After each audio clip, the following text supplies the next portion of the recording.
सबको नमस्कार, सबको गुड मॉर्निंग, गुड इवनिंग। अभी सर ने बताया जाना नहीं है कहीं। हाँ सी अभी पीछे चल रहे हैं। नमस्कार। आज एक बड़ा ज़बरदस्त टॉपिक लेकर आपके सामने आ गया हूँ।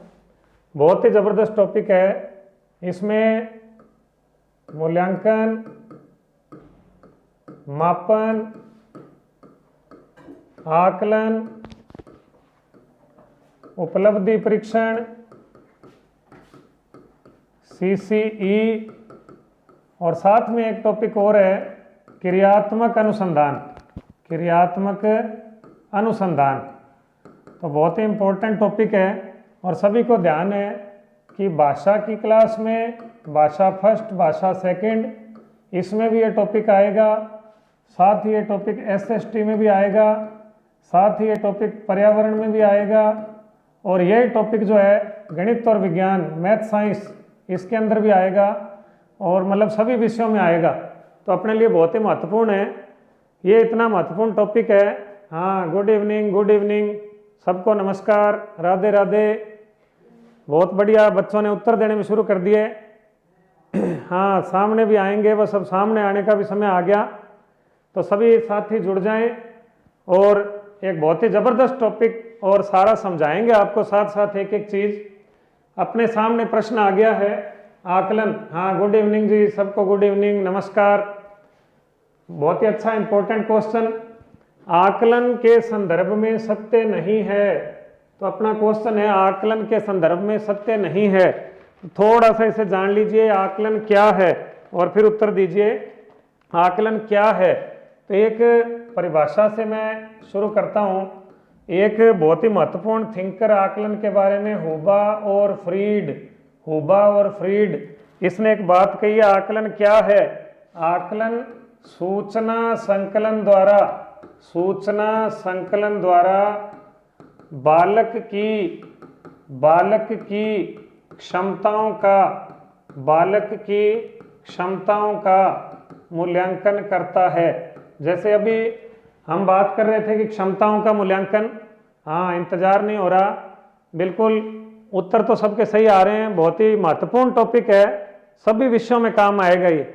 भाषा में, पंजाबी में, हिंदी में, अंग्रेजी में, सामाजिक में, सब में काम आएगा। तो आकलन क्या है, इसके बारे में हम शुरू कर रहे हैं। आकलन क्या है? तो जैसे एक सिंपल उदाहरण है, कई बार अपने बस में जाते हैं, ट्रेन में जाते हैं, तो अपने साथ में कोई सहयात्री बैठा होता है, उसकी बातें, उसकी गतिविधियाँ, उनसे हमें पता लगता है ना कि भाई वो क्या कुछ कर रहा है।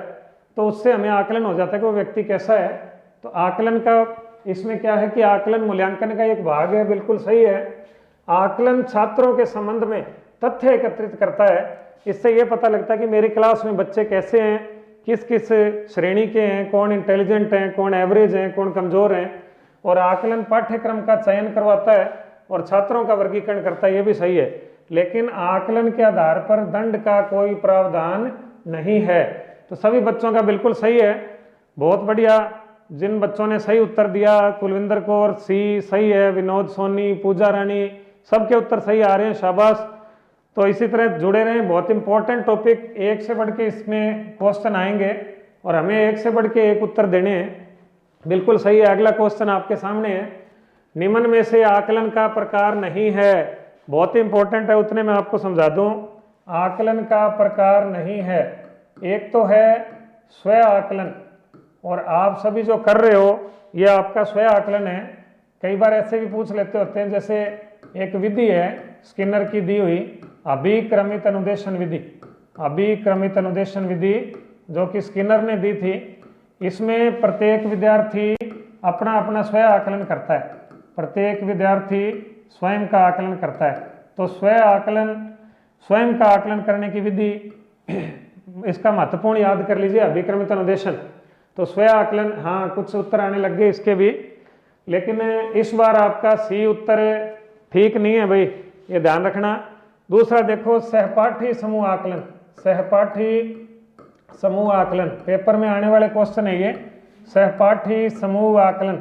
तो सहपाठी समूह आकलन में क्या होता है, एक दूसरे का आकलन किया जाता है, एक दूसरे का आकलन करते हैं विद्यार्थी, एक दूसरे की गतिविधियां इसके अंदर देखी जाती हैं। इसको भी याद कर लो। जैसे आप याद करो अपना बीएड का समय, बीएड में अपने माइक्रो टीचिंग होती थी, और माइक्रो टीचिंग में क्या होता था कि एक जना तो यहाँ पढ़ा रहा है बाहर सामने, और कुछ अपने साथी सामने बैठे हैं और एक दूसरे का आकलन करते थे, आपको याद होगा। तो एक दूसरे का जो आकलन होता है, फिर वो दूसरा स्टूडेंट आया, वो तीसरा फिर स्टूडेंट आया, उसका हम आकलन करते हैं कि आपका तारतम्यता कैसी है, क्रमबद्धता कैसी है। हाँ, कुछ उत्तर डी भी आ रहे हैं। आई एम खुशी चौहान, अच्छी बात है, डी उत्तर आ रहे हैं। तो अगला एक तीसरा आकलन है जिसको कहते हैं ट्यूटर आकलन, ट्यूटर आकलन। और ये बताने की जरूरत नहीं है, ट्यूटर का मतलब सभी को ध्यान है, शिक्षक, शिक्षक द्वारा आकलन। तो एक टीचर जब हमारा आकलन करे, बच्चों का आकलन करे, तो वो ट्यूटर आकलन है। तो तीनों सही हैं भाई, इसका उत्तर तीनों सही हैं। सहपाठी आकलन भी होता है, स्वयं समूह आकलन भी होता है, और ट्यूटर आकलन भी होता है, तीनों सही हैं। तो इसलिए इनमें से कोई नहीं, ये इसका उत्तर है। शाबाश। एक एक प्रश्न जो है अपने इसको समझ के करेंगे, एक एक प्रश्न के अंदर। अब जैसे आपको इस प्रश्न में 3 चीज मिल गई, अब कोई पूछ ले तो आप आसानी से उसका उत्तर दे सकते हो। बहुत बढ़िया, डी उत्तर सबने दिया, बहुत ही बढ़िया, शाबाश। अपना खुद का आकलन करो, एक रजिस्टर कॉपी कोई पेन अपने पास रख लो, उसमें आकलन करो भी मेरा पहला सही हुआ कि गलत हुआ, दूसरा सही हुआ कि गलत हुआ। डी इज राइट आंसर, बिल्कुल चौहान साहब, सभी बच्चों का डी है, बहुत बढ़िया। और अपने आप को शाबाशी देते रहिए, लाइक शेयर करते रहिए, और बच्चों को भी साथ में बुलाइए, शामिल कीजिए। अगला प्रश्न आपकी स्क्रीन पे, मोस्ट इंपॉर्टेंट, बहुत ही महत्वपूर्ण। एक शिक्षक, ये सब ऐसे ही पेपर में आए हुए हैं भाई, और आपको बता रहा हूं मैं, लगभग यो मानो कि 5 प्रश्न तो साइको में, और ऐसे ही 5-5 प्रश्न हिंदी में, भाषा द्वितीय में, सामाजिक में, विज्ञान में, पर्यावरण में, गणित में, सब में आएंगे। तो लगभग आपको 20-25 प्रश्न का मैटर, 30 प्रश्न मैं करा रहा हूँ, 30 के अंदर जो है 30 में से यूं मानो कि 120 प्रश्न दे दूंगा आपको मैं जो है। तो शिक्षक वायु में बाहर है का प्रयोग करवा रहा है, और बीच बीच में प्रश्न पूछ रहा है, आकलन का यह प्रकार है। मोस्ट इंपोर्टेंट क्वेश्चन आपकी स्क्रीन पे है, बहुत ही इंपॉर्टेंट। हाँ, लेवल 2, लेवल 1 सबके इंपॉर्टेंट क्वेश्चन है ये। मूल्यांकन सभी में आएगा, मूल्यांकन को छोड़ मत देना, बहुत ही इंपॉर्टेंट टॉपिक है। डी उत्तर दे रहे हैं कुछ बच्चे, उपयुक्त सभी उत्तर दे रहे हैं। उपयुक्त सभी उत्तर थोड़ी है इसका, बहुत ध्यान से देखेंगे इसको, मैं समझाता हूं आपको। देखो 3 चीज पूछी इसने, और ये पेपर में आएगा ऐसा प्रश्न। पहला है सीखने के लिए आकलन, सीखने के लिए आकलन। दूसरा है सीखने का आकलन, सीखने का आकलन। और तीसरा है सीखने से पूर्व आकलन, सीखने से पूर्व आकलन। 1 मिनट में समझा दूंगा इसको, जिन बच्चों का नहीं पढ़ा उनके भी काम का है, बहुत ही इंपॉर्टेंट क्वेश्चन है, बहुत महत्वपूर्ण। सीखने से पूर्व आकलन को तो आप अपना टाइम याद करो बीएड का, हम लोग जो प्रस्तावना प्रश्न पूछा करते थे, प्रस्तावना प्रश्न, तो प्रस्तावना प्रश्नों में क्या होता था, बच्चे के बारे में हम जान लेते थे कि बच्चे को टॉपिक की कितनी जानकारी है। तो टीचर को पता लग गया कि मेरे बच्चे इतना जानते हैं, तो उसके आगे वो बढ़ जाता था। तो सीखने से पूर्व आकलन तो क्या हो गया, प्रस्तावना प्रश्नों के माध्यम से, यानी बच्चे को पढ़ाने से पहले ही टीचर ये पता लगा ले कि बच्चे कैसे कहें और उनको मैं किस लेवल से शुरू करूं। दूसरा है भाई सीखने के लिए आकलन, ये होता है भाई बीच बीच में, बीच बीच में पूछना। तो बीच बीच में पूछते हैं ना, जैसे मान लो को पढ़ा रहे हैं और पढ़ाते पढ़ाते पूछ लिया, तो ये सीखने के लिए आकलन है, मोस्ट इंपॉर्टेंट है ये। और तीसरा सीखने का आकलन, इसको अंतिम आकलन या यूं कहें कि कार्य पूरा होने के बाद, कार्य पूर्ण होने के बाद जो आकलन किया जाता है वो होता है जी अंतिम आकलन, सीखने का आकलन। मोस्ट इंपॉर्टेंट है, मैं कह रहा हूं आपको, एक एक टॉपिक को उसके अंदर जितने प्रश्न हैं उन सब की व्याख्या करते जाएंगे। अब उत्तर आ गया होगा सभी बच्चों का, बिल्कुल ये उत्तर आ रहा है। अपने खुद का मूल्यांकन करते रहिए, साथी समूह को साथ में जोड़िए और उत्तर दीजिए, लाइक कमेंट साथ में करते रहें, शेयर करते रहें। सीखने के लिए आकलन, देखो वायु में बाहर है और बीच बीच में पूछ रहा है, पढ़ाते पढ़ाते बीच बीच में पूछ रहा है, तो इसका मतलब सीखने के लिए आकलन। मोस्ट इंपॉर्टेंट क्वेश्चन है sir, A option is right answer, बिल्कुल सबका ए उत्तर है। रमन है रे, हाँ बिल्कुल, अंजू जाटव बहुत बढ़िया। हाँ RJ 49 रॉन्ग हो गया, कोई बात नहीं। हाँ बिल्कुल ये उत्तर है, शाबाश, अपने साथियों को साथ में लेके आए। अगला प्रश्न आपके सामने आ रहा है, समझते जाएंगे, आगे बढ़ते जाएंगे भाई। तो अगला प्रश्न देखो, छात्रों को एक निर्धारित परीक्षा प्रणाली के बाद अंक, ग्रेड और प्रमाण पत्र इत्यादि देना है। टीचर ने एक निश्चित समय तक पढ़ाया, निश्चित समय के बाद एक पेपर करवाया, पेपर में बच्चों ने जो आंसर दिए उसके आधार पे अंक दिए, ग्रेड दिए, उनको प्रमाण पत्र दिया, कार्ड दिया, उनको जो प्रोग्रेस रिपोर्ट नंबरों वाला कार्ड, हाँ शेयर कर दिया। बिल्कुल शेयर करें और कोशिश करें अधिक से अधिक लोग जुड़ें ताकि हमारा भी उत्साह बढ़े, हमें भी लगे भी ठीक है बच्चे वास्तव में इंटरेस्ट ले रहे हैं। और जितना ज़्यादा शेयर करेंगे नुकसान नहीं होता उससे। कई बार हमें लगता है सिर्फ हम सीख जाएं, ऐसा नहीं है। अब देखो भाई, निदानात्मक आकलन, रचनात्मक आकलन, योगात्मक आकलन, समझो ध्यान से। हालांकि हिंदी में भी सर ने अभी यही चीज़ कराई है, तो मैं आपको समझा रहा हूँ, ये चीज़ें काम आएंगी।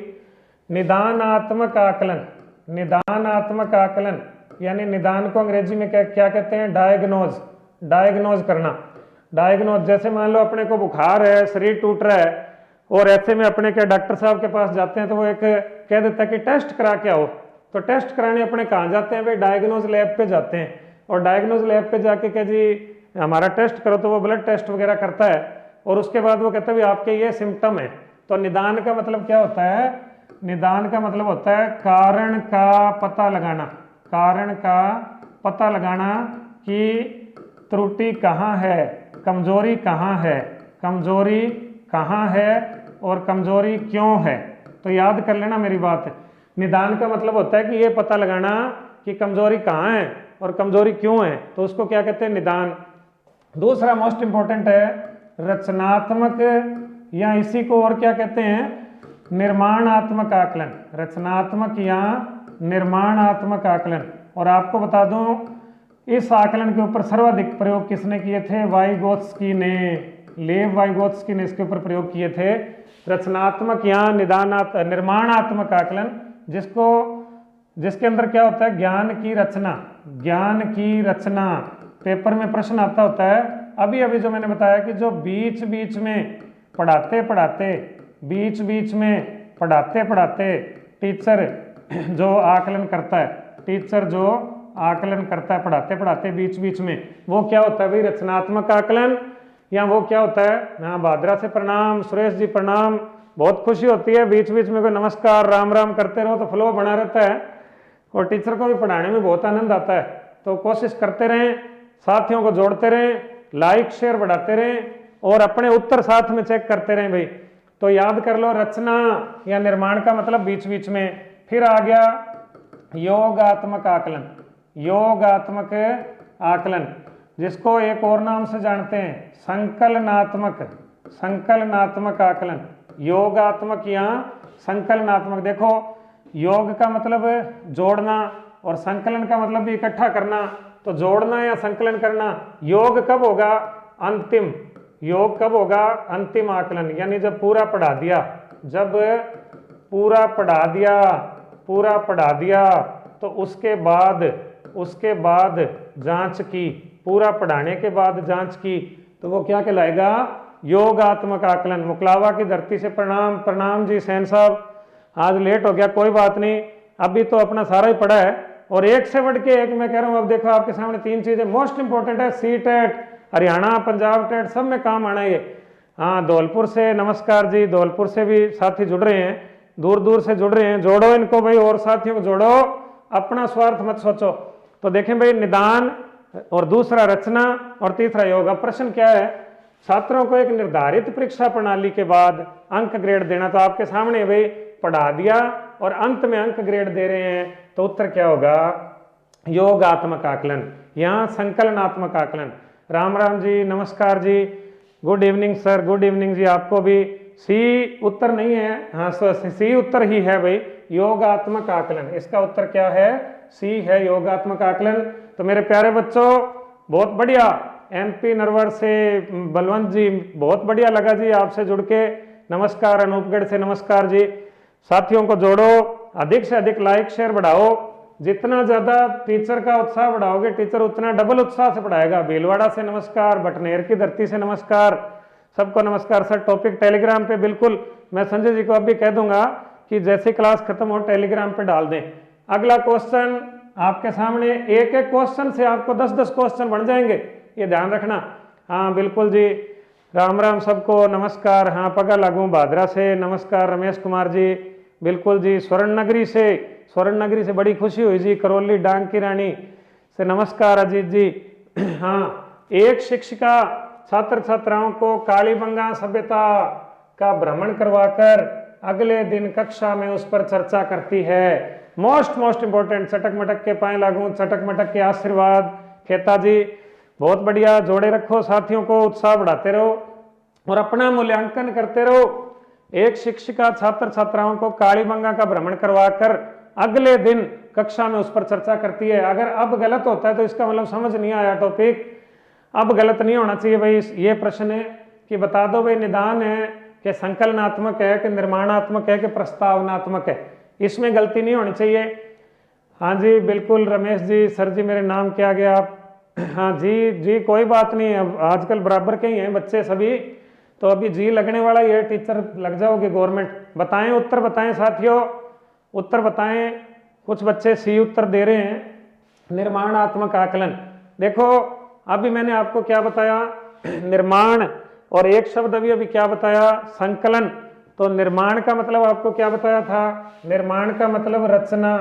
निर्माण किसको कहते हैं, रचना को। तो रचना ज्ञान की रचना, ज्ञान की रचना या ज्ञान का निर्माण। और निर्माण कब होता है, बीच बीच में। निर्माण कब होता है, बीच बीच में। देखो टॉपिक पूरा तसल्ली से समझो। और अभी क्या कि कुछ बच्चे सोच रहे होंगे हाँ समझ आ गया जी आकलन, तो आगे बढ़ो, तो अभी भी गलती हो रही है ना। देखो सी उत्तर बहुत सारे बच्चे निकाल रहे हैं, बीच बीच में थोड़ी पूछ रही है। शिक्षिका छात्र छात्राओं को कालीबंगा का भ्रमण करवा लाई, अगले दिन पूछ रही है। तो अगले दिन पूछ रही है तो बताओ। हाँ चूरू से नमस्कार जी, नमस्कार। अगले दिन पूछ रही है तो इसका मतलब क्या हुआ, पहले हुआ, बीच में हुआ कि बाद में हुआ? तो बताओ भाई, पूर्व में हुआ या फिर बीच में हुआ या फिर अंत में हुआ? तो अंत में हुआ ना भाई। आप देखो अंत में हुआ, शाबाश। बढ़ाओ भाई इसको, वाचिंग को भी बढ़ाओ, 600 पूरे होने वाले हैं। और लाइक शेयर बढ़ाओ मेरे बच्चों।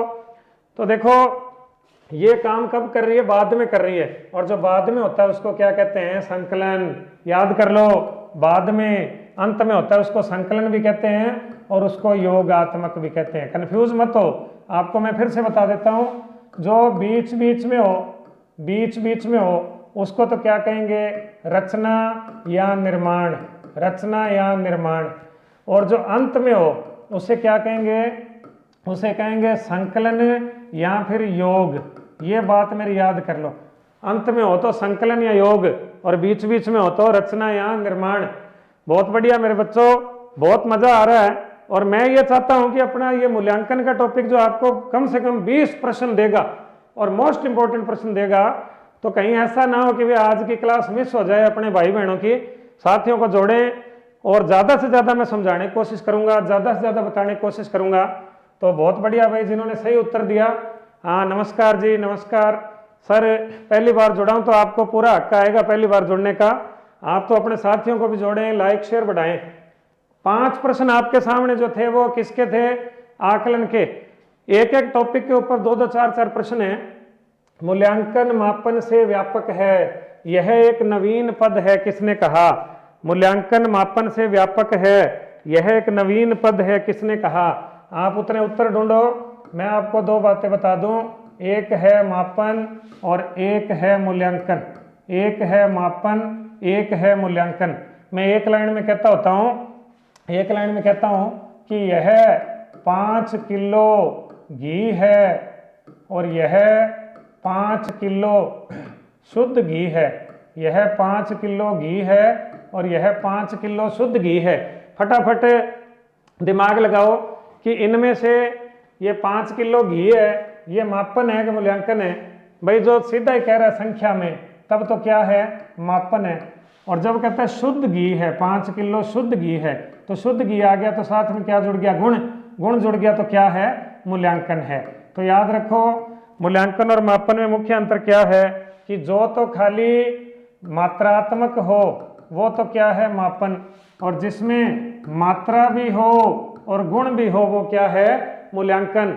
तो साथियों जुड़ते रहो, साथियों को जोड़ते रहो। इंपॉर्टेंट से इंपॉर्टेंट आपको बात बता रहा हूं मैं। दूसरी बात कि जो मापन है उसका क्षेत्र सीमित है, थोड़ी सी चीज का होता है, जबकि मूल्यांकन बड़ा विस्तृत क्षेत्र होता है। मूल्यांकन बहुत ही विस्तृत क्षेत्र का होता है। इसी प्रकार मूल्यांकन में खाली एक पक्ष है, जैसे उदाहरण के लिए कि फलाने बच्चे की लंबाई कितनी, तो एक पक्ष हो गया। फलाने बच्चे की वजन कितना, एक पक्ष हो गया। तो एक एक पक्ष होता है इसमें, जबकि इसमें क्या होता है, सभी पक्ष होते हैं। मूल्यांकन में क्या होता है, सभी पक्ष होते हैं। मोस्ट इंपॉर्टेंट बात है। हाँ, शुद्ध की मूल्यांकन है, बिल्कुल जब शुद्ध जुड़ गया, जब उसके अंदर क्या जुड़ गया, विशेषता जुड़ गई, उसके अंदर कोई चीज ऐसी जुड़ जाए तो वो उसमें मूल्यांकन हो जाएगा। फिर दूसरी बात, जो मापन है वो तो एक समय में हो जाता है। एक समय में भी आप अभी कांटे पे बैठ गए और अपना वजन तोल लिया। हाँ बिल्कुल, खत्री जी की ऑफलाइन क्लास बड़ी धांसू होती है। बिल्कुल रमेश जी, धांसू ही यहाँ पे हो रही है ऑनलाइन भी, बस वो शक्ल नहीं दिख रही, लेकिन धांसू ही होएगी, एक से बढ़ के एक होएगी। 700 लाइक कर दिए मेरे बच्चों। और अपनी क्लास में ज़्यादा से ज़्यादा हौसला बढ़ाओ, हौसले से टीचर को बहुत फायदा होता है, बच्चों को तो होता ही होता है। मूल्यांकन की बात कर रहा था मैं कि मूल्यांकन जीवन पर्यंत चलता है। अब जैसे आप पढ़ रहे हो तो अपना मूल्यांकन नहीं कर रहे क्या, अपना मूल्यांकन कर रहे हैं। हाँ, 19 जनवरी से बिल्कुल आ जाओ साथियों और अपना मूल्यांकन करते रहो। देखो ये परिभाषा किसकी है, मापन से व्यापक है, राइट स्टोन की परिभाषा है। राइट स्टोन, कौन सी किताब पढ़ें, संकल्प की किताब पढ़ें भाई, क्यों ना पढ़ें। हाँ तो अच्छी किताब है, बड़ी मेहनत से लिखी हुई है और आप आओगे तो मिलेगी भी। राइट स्टोन की परिभाषा है, मापन से व्यापक है। मैं क्या करूँगा, स्टोन, स्टोन का मतलब क्या होता है, पत्थर। पत्थर बागड़ी में कहते हैं अभी दग्गड़ है, भाठो है, और भाठो तो मोटो सारी हो है। तो बस यहाँ याद कर लो कि जो व्यापक है, बड़ा है, जो व्यापक है, बड़ा है, वो क्या है, भाटा है, दग्गड़ है, स्टोन है। जो व्यापक है, जो बड़ा है, तो वो क्या है, भाटा, दग्गड़ है। और एक अन्ना की परिभाषा है, वो कहता है कि जो मूल्यांकन है, मूल्यांकन है वो बालक के बारे में परिवर्तन की जांच करता है कि वे पहले कैसे थे और अब कैसे हो गए। किसकी जांच करता है, परिवर्तन की जांच की, पहले कैसे थे अब कैसे हो गए, तो परिवर्तन की जांच। और आप याद करो, एक समय ऐसा था जब अन्ना हजारे आए थे, अन्ना, और अन्ना ने देश में क्या ला दिया था, परिवर्तन ला दिया था। अन्ना ने देश में क्या ला दिया था, परिवर्तन ला दिया था। सर बोली मीठी है, मीठी बोली बोलिए भाई, सब खुश होएंगे। और उत्तर दीजिए, आंता लंबो पढ़ के पगा लगूं, वाह जी वाह, बिल्कुल 19 को आना। हाँ देखें भाई, अन्ना से बना लो अन्ना, और अन्ना ने क्या ला दिया था, परिवर्तन ला दिया था देश के अंदर। तो परिवर्तन शब्द आ जाए तो अन्ना, और माइकेलिस आ जाए तो वो कहता है कि जो मूल्यांकन है वो उद्देश्यों की जांच है। मूल्यांकन किसकी जांच है, उद्देश्यों की जांच है। तो याद कर लो भाई, आपके सामने बहुत शानदार परिभाषा आई है। खत्री जी बहुत महान हस्ती है। देखो जी, महान तो क्या है, अपना प्रयास पूरा करते रहो। आपके गुरुजी ने भी बड़ी मेहनत की है, बिल्कुल गरीबी से उठ के और यहाँ तक पहुँचे हैं, और आगे से आगे और पहुँचेंगे। आप भी अपने परमात्मा को, अपने माता पिता को मत छोड़ो, अपनी उम्मीदें मत छोड़ो, परमात्मा बहुत तरक्की देगा।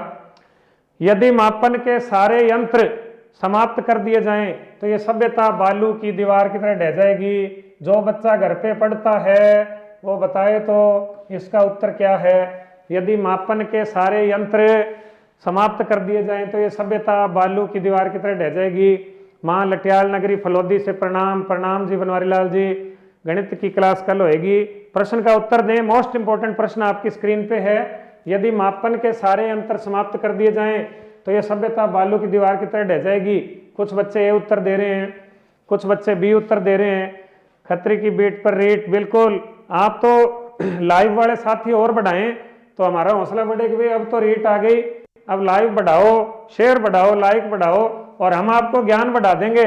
आपका ज्ञान इतना कर देंगे कि भाई रेट में 30 में से 30 नंबर आ जाएंगे। भाई ये मेरा विश्वास है। और ऐसे ऐसे बच्चे यहाँ से पढ़ के गए हैं जिनके आए भी हैं और सिलेक्शन हुए हैं उनके। तो इसका उत्तर है कि भाई आपके सामने है रोस। रोस कहता है कि यदि मापन के सारे अंतर समाप्त हो गए तो ये सभ्यता कैसे ढह जाएगी, बालू की दीवार की तरह। एक परिभाषा थॉर्नडाइक की भी याद कर लो।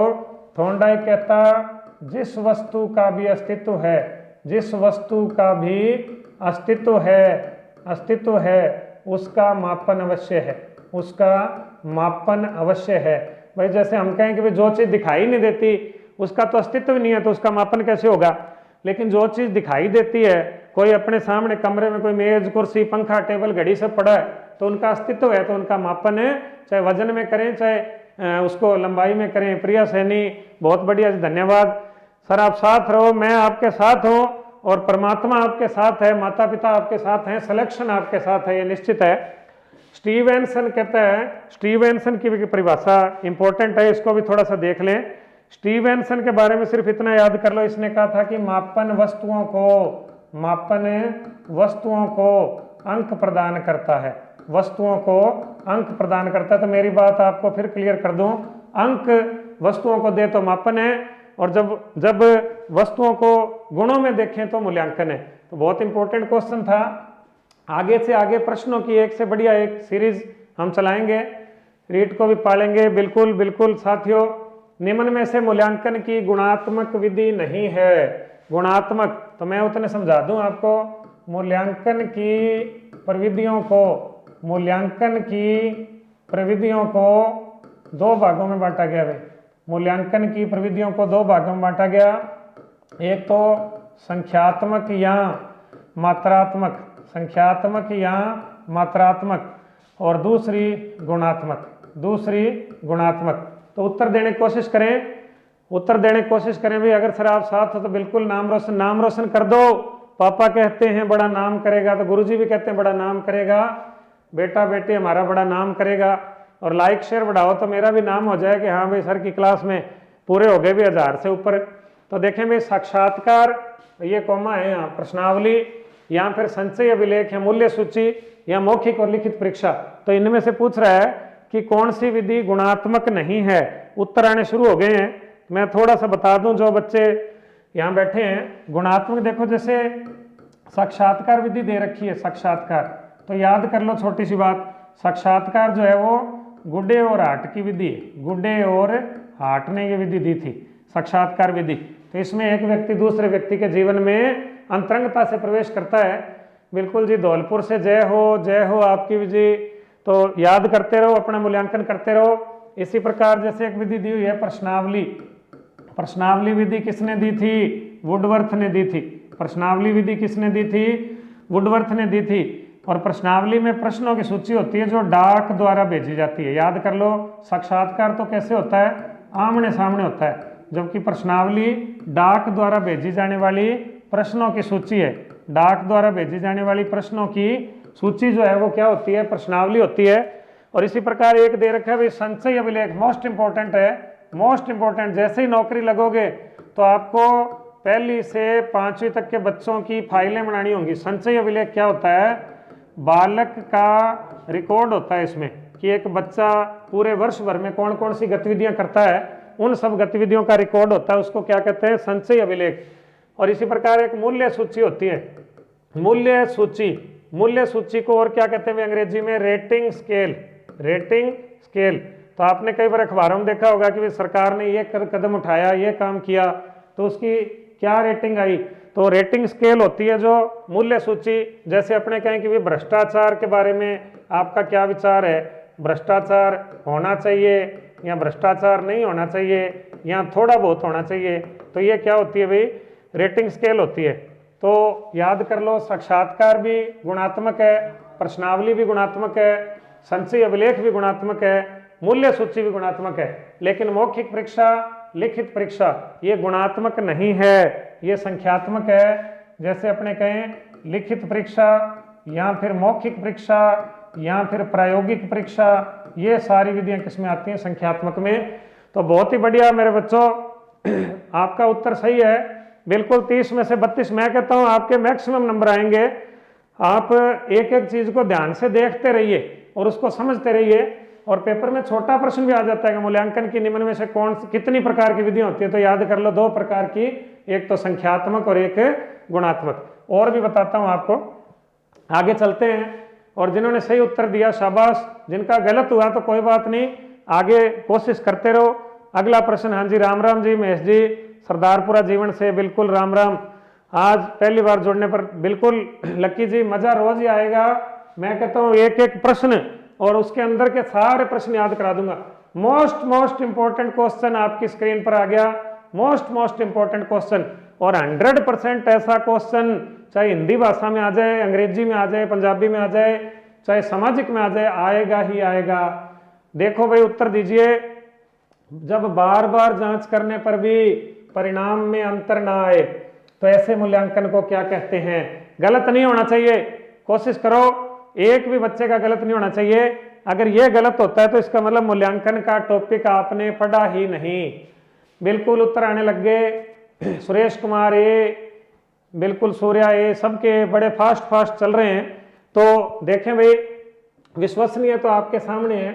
विश्वसनीय का मतलब कितनी बार भी जांचो, कितनी बार भी जांचो और कितने ही परीक्षक जांचें, कितने ही परीक्षक जांचें, लेकिन अंकों में अंतर ना आए, अंकों में अंतर न आए, तो फिर इसका मतलब वो क्या होता है? विश्वसनीय है।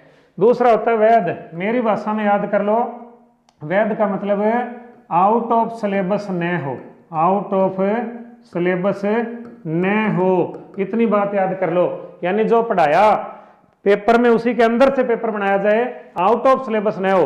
तो भाई एक बार तो भाई लाइव बढ़ाओ, लाइव को 700 कर दो और 786 का भी शुभ अंक ला दो, 784 हो गए लाइक, बहुत बढ़िया। वैध का मतलब आउट ऑफ सिलेबस ना हो, यानी कहने का मतलब कि जो किताब में टॉपिक है उससे बाहर ना हो। एक होता है जी विभेदकारी। विभेदकारी का मतलब है उसके क्लास के अंदर आपको सबको ध्यान है कि सभी प्रकार के बच्चे होते हैं, तो लगभग 50% जो प्रश्न है वो तो सामान्य कठिनाई के हों, बहुत ज़्यादा कठिन ना हो, और लगभग 25% प्रश्न जो है वो आसान हो, और लगभग 25% प्रश्न जो है वो कठिन हो। तो इस तरह से मतलब एक मोटा आइडिया बता रहा हूँ आपको। हाँ बिल्कुल, जय हो जी, जय जोहार बांसवाड़ा से मेरे साथियों। और लगभग बच्चों ने ये उत्तर दिया, बहुत ज़बरदस्त रमेश जी, बिल्कुल आप भी ज़बरदस्त उत्तर दे रहे हो सारे, और लाइक शेयर बढ़ा रहे हो, मेरा हौसला बढ़ा रहे हो। तो मैं आपके लिए पूरी जान लुटा दूंगा भाई, पूरा मैं आपके लिए एक एक चुन के बढ़िया से बढ़िया क्वेश्चन दूंगा। तो इस तरह से याद करें। इसके अलावा थोड़ा सा एक दो बातें और याद कर लो। एक कई बार पूछ लेते हैं कि उद्देश्यनिष्ठ मूल्यांकन क्या होता है? उद्देश्यनिष्ठ मूल्यांकन क्या होता है? तो ये बात रट लो आप। जैसे आप सबको ध्यान है, ब्लूम, बीएस ब्लूम ने ये 3 बात बताई थी। नंबर 1 उद्देश्य, नंबर 1 उद्देश्य, नंबर 2 अधिगम अनुभव, और नंबर 3 मूल्यांकन। तो आप याद करो कि मूल्यांकन हमेशा कैसा होना चाहिए? उद्देश्यनिष्ठ। जैसे मेरा मूल्यांकन, मैं आपका मूल्यांकन कर रहा हूं तो उद्देश्यनिष्ठ है। दीदार बिल्कुल होंगे स्वामी जी, परमात्मा करेगा हफ्ते 10 दिन के अंदर दीदार हो जाएंगे। प्रतापगढ़ से जय जोहार, बिल्कुल सतीश जी जय जोहार। उत्तर दीजिए, अपने साथियों को भी ये ग्रुप में शेयर करवाइए, अधिक से अधिक लाइक कमेंट करें, और मैं और भी बढ़िया एक से बढ़िया एक क्वेश्चन आपके लिए बनाता रहूंगा, और पूरे प्रयास करेंगे। थार खातर जान हाजिर है, बिल्कुल जी, आप जान मत दो, आपकी जान बड़ी कीमती है। तो देखें, एक प्रश्न ऐसे भी आ जाता है कि मितव्ययता क्या होती है मूल्यांकन में? मितव्ययता, मैं कह रहा हूं पूरा टॉपिक जबरदस्त करा दूंगा। मितव्ययता क्या होती है? तो ये क्या है कि बस इतना याद कर लो कि मूल्यांकन जो है वो, उसमें कई चीजें हैं। एक तो प्रश्न जो है, प्रश्नों की प्रकृति समय के अनुसार हो, समय के अनुसार। जैसे मान लो अपने पास 2 घंटे हैं तो पेपर इतना बड़ा ना हो कि भाई वो पूरा ही ना हो। और दूसरी मितव्ययता किस चीज की होती है वो भी याद कर लो। दूसरी मितव्ययता होती है कि जो प्रश्न पत्र है उसका कागज जो है उस पर ज्यादा खर्चा ना हो, उत्तर पुस्तिकाएं ज्यादा फालतू ना भरनी पड़े, सारगर्भित उत्तर आए। तो इस तरह से पेपर में कई इस प्रकार के क्वेश्चन आते हैं। मितव्ययता क्या होती है, या फिर उद्देश्यनिष्ठता क्या होती है, विश्वसनीयता, वैधता, विभेदकारी, और भी चीजें आएंगी आगे। हाँ वेरी नाइस, धन्यवाद जी। सर मेरी पहली क्लास है, बिल्कुल आपको आनंद आएगा। जी सर बहुत अच्छे से समझ में आ रहा है, और अच्छे से समझ आएगा। आप साथ जुड़े रहें, बीच में गैप नहीं करें, क्योंकि मूल्यांकन का टॉपिक आपको 25 क्वेश्चन दे देगा। हाँ बिल्कुल बहुत बढ़िया जी। तो अगला क्वेश्चन, व्यापकता की अवधारणा क्या है? व्यापकता किसे कहते हैं? बहुत ही इंपॉर्टेंट क्वेश्चन है। हाँ कोर्स पूरा, मैं कह रहा हूँ 3 बार कोर्स करा देंगे आपको, ये ध्यान कर लो। ये आपके सामने 6ठा टेस्ट है। फिर 7वें टेस्ट के अंदर, 7वें टेस्ट में आपको एक तो एनसीएफ और एक मैं आपसे वादा करता हूँ आरटी 2009 की सभी धाराएं जो है आपको मैं रटा दूंगा, मैं सभी धाराएं रटा दूंगा आपको। अगला टेस्ट जो होगा अपना सोमवार को, अगला टेस्ट सोमवार को होगा और सोमवार को शाम को 5:30 से वही सेम 8:15 तक, और इसमें आपको आरटी और एनसीएफ की सारी धाराएं याद करा दूंगा। इसका उत्तर दीजिए। व्यापकता की अवधारणा से तात्पर्य है प्रश्न पत्र में वस्तुनिष्ठ प्रश्न हो, प्रश्न पत्र में सभी प्रकरण हो, बार बार जांचने पर भी परिणाम समान रहे और प्रश्न रोजमर्रा के जीवन पर आधारित हो। तो बताएं भाई व्यापकता किसे कहते हैं। अब मोस्ट इंपॉर्टेंट बात आपको एक बता रहा हूं, उत्तर तो बी आ रहा है सबका जो सही है, लेकिन एक शब्द ध्यान रखो, एक है वैधता जो कंफ्यूज करेगी, वैधता, और एक है व्यापकता, व्यापकता जो आपकी स्क्रीन पर है। तो याद करो कि वैधता और व्यापकता जो है उन दोनों में फर्क क्या है। वैधता तो क्या है कि जैसे मान लीजिए कुल अपनी किताब में, अपनी पुस्तक में मान लीजिए 20 प्रकरण हैं, 20 पाठ हैं, और हमने क्या करना है कि इन 20 पाठों में से पहला, 7वां, 5वां, 12वां, 18वां, 16वां, 9वां इन पाठों में से पेपर बना दिया।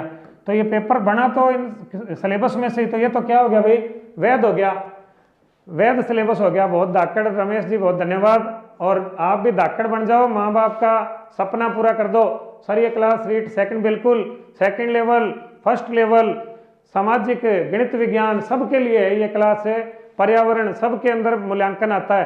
तो मोस्ट इंपॉर्टेंट क्लास है। हाँ, ज़्यादा से ज़्यादा सब्सक्राइबर बढ़ाएं, लाइक शेयर बढ़ाएं भाई, तो मैं आपको और बढ़िया समझाऊं और अच्छे से समझाऊं। देखो व्यापकता और वैधता में फर्क बता रहा था। व्यापकता का मतलब है कि कोई भी प्रकरण छूटे नहीं, छूटे नहीं। यूं समझ लो कि मान लीजिए 20 पाठ हैं, 20 पाठ हैं, 20 प्रकरण हैं, तो चाहे हर पाठ में से कोई एबेसैदे दे दो, किसी में से सत्य असत्य दे दो, किसी में से कोई हाना वाला दे दो, किसी में से निबंधात्मक दे दो, किसी में से लघुतरात्मक दे दो, लेकिन हर पाठ को टच करे, हर प्रकरण को टच करे, हर प्रकरण को टच करे, तब तो क्या हो जाएगा भी व्यापक। लेकिन हर प्रकरण को टच चाहे ना करे, लेकिन हो सिलेबस के अंदर से, तो क्या हो जाएगा, वैध हो जाएगा। मोस्ट इंपॉर्टेंट बात है अभी। तो आगे बढ़ते हैं और इसका उत्तर आपके सामने है बै।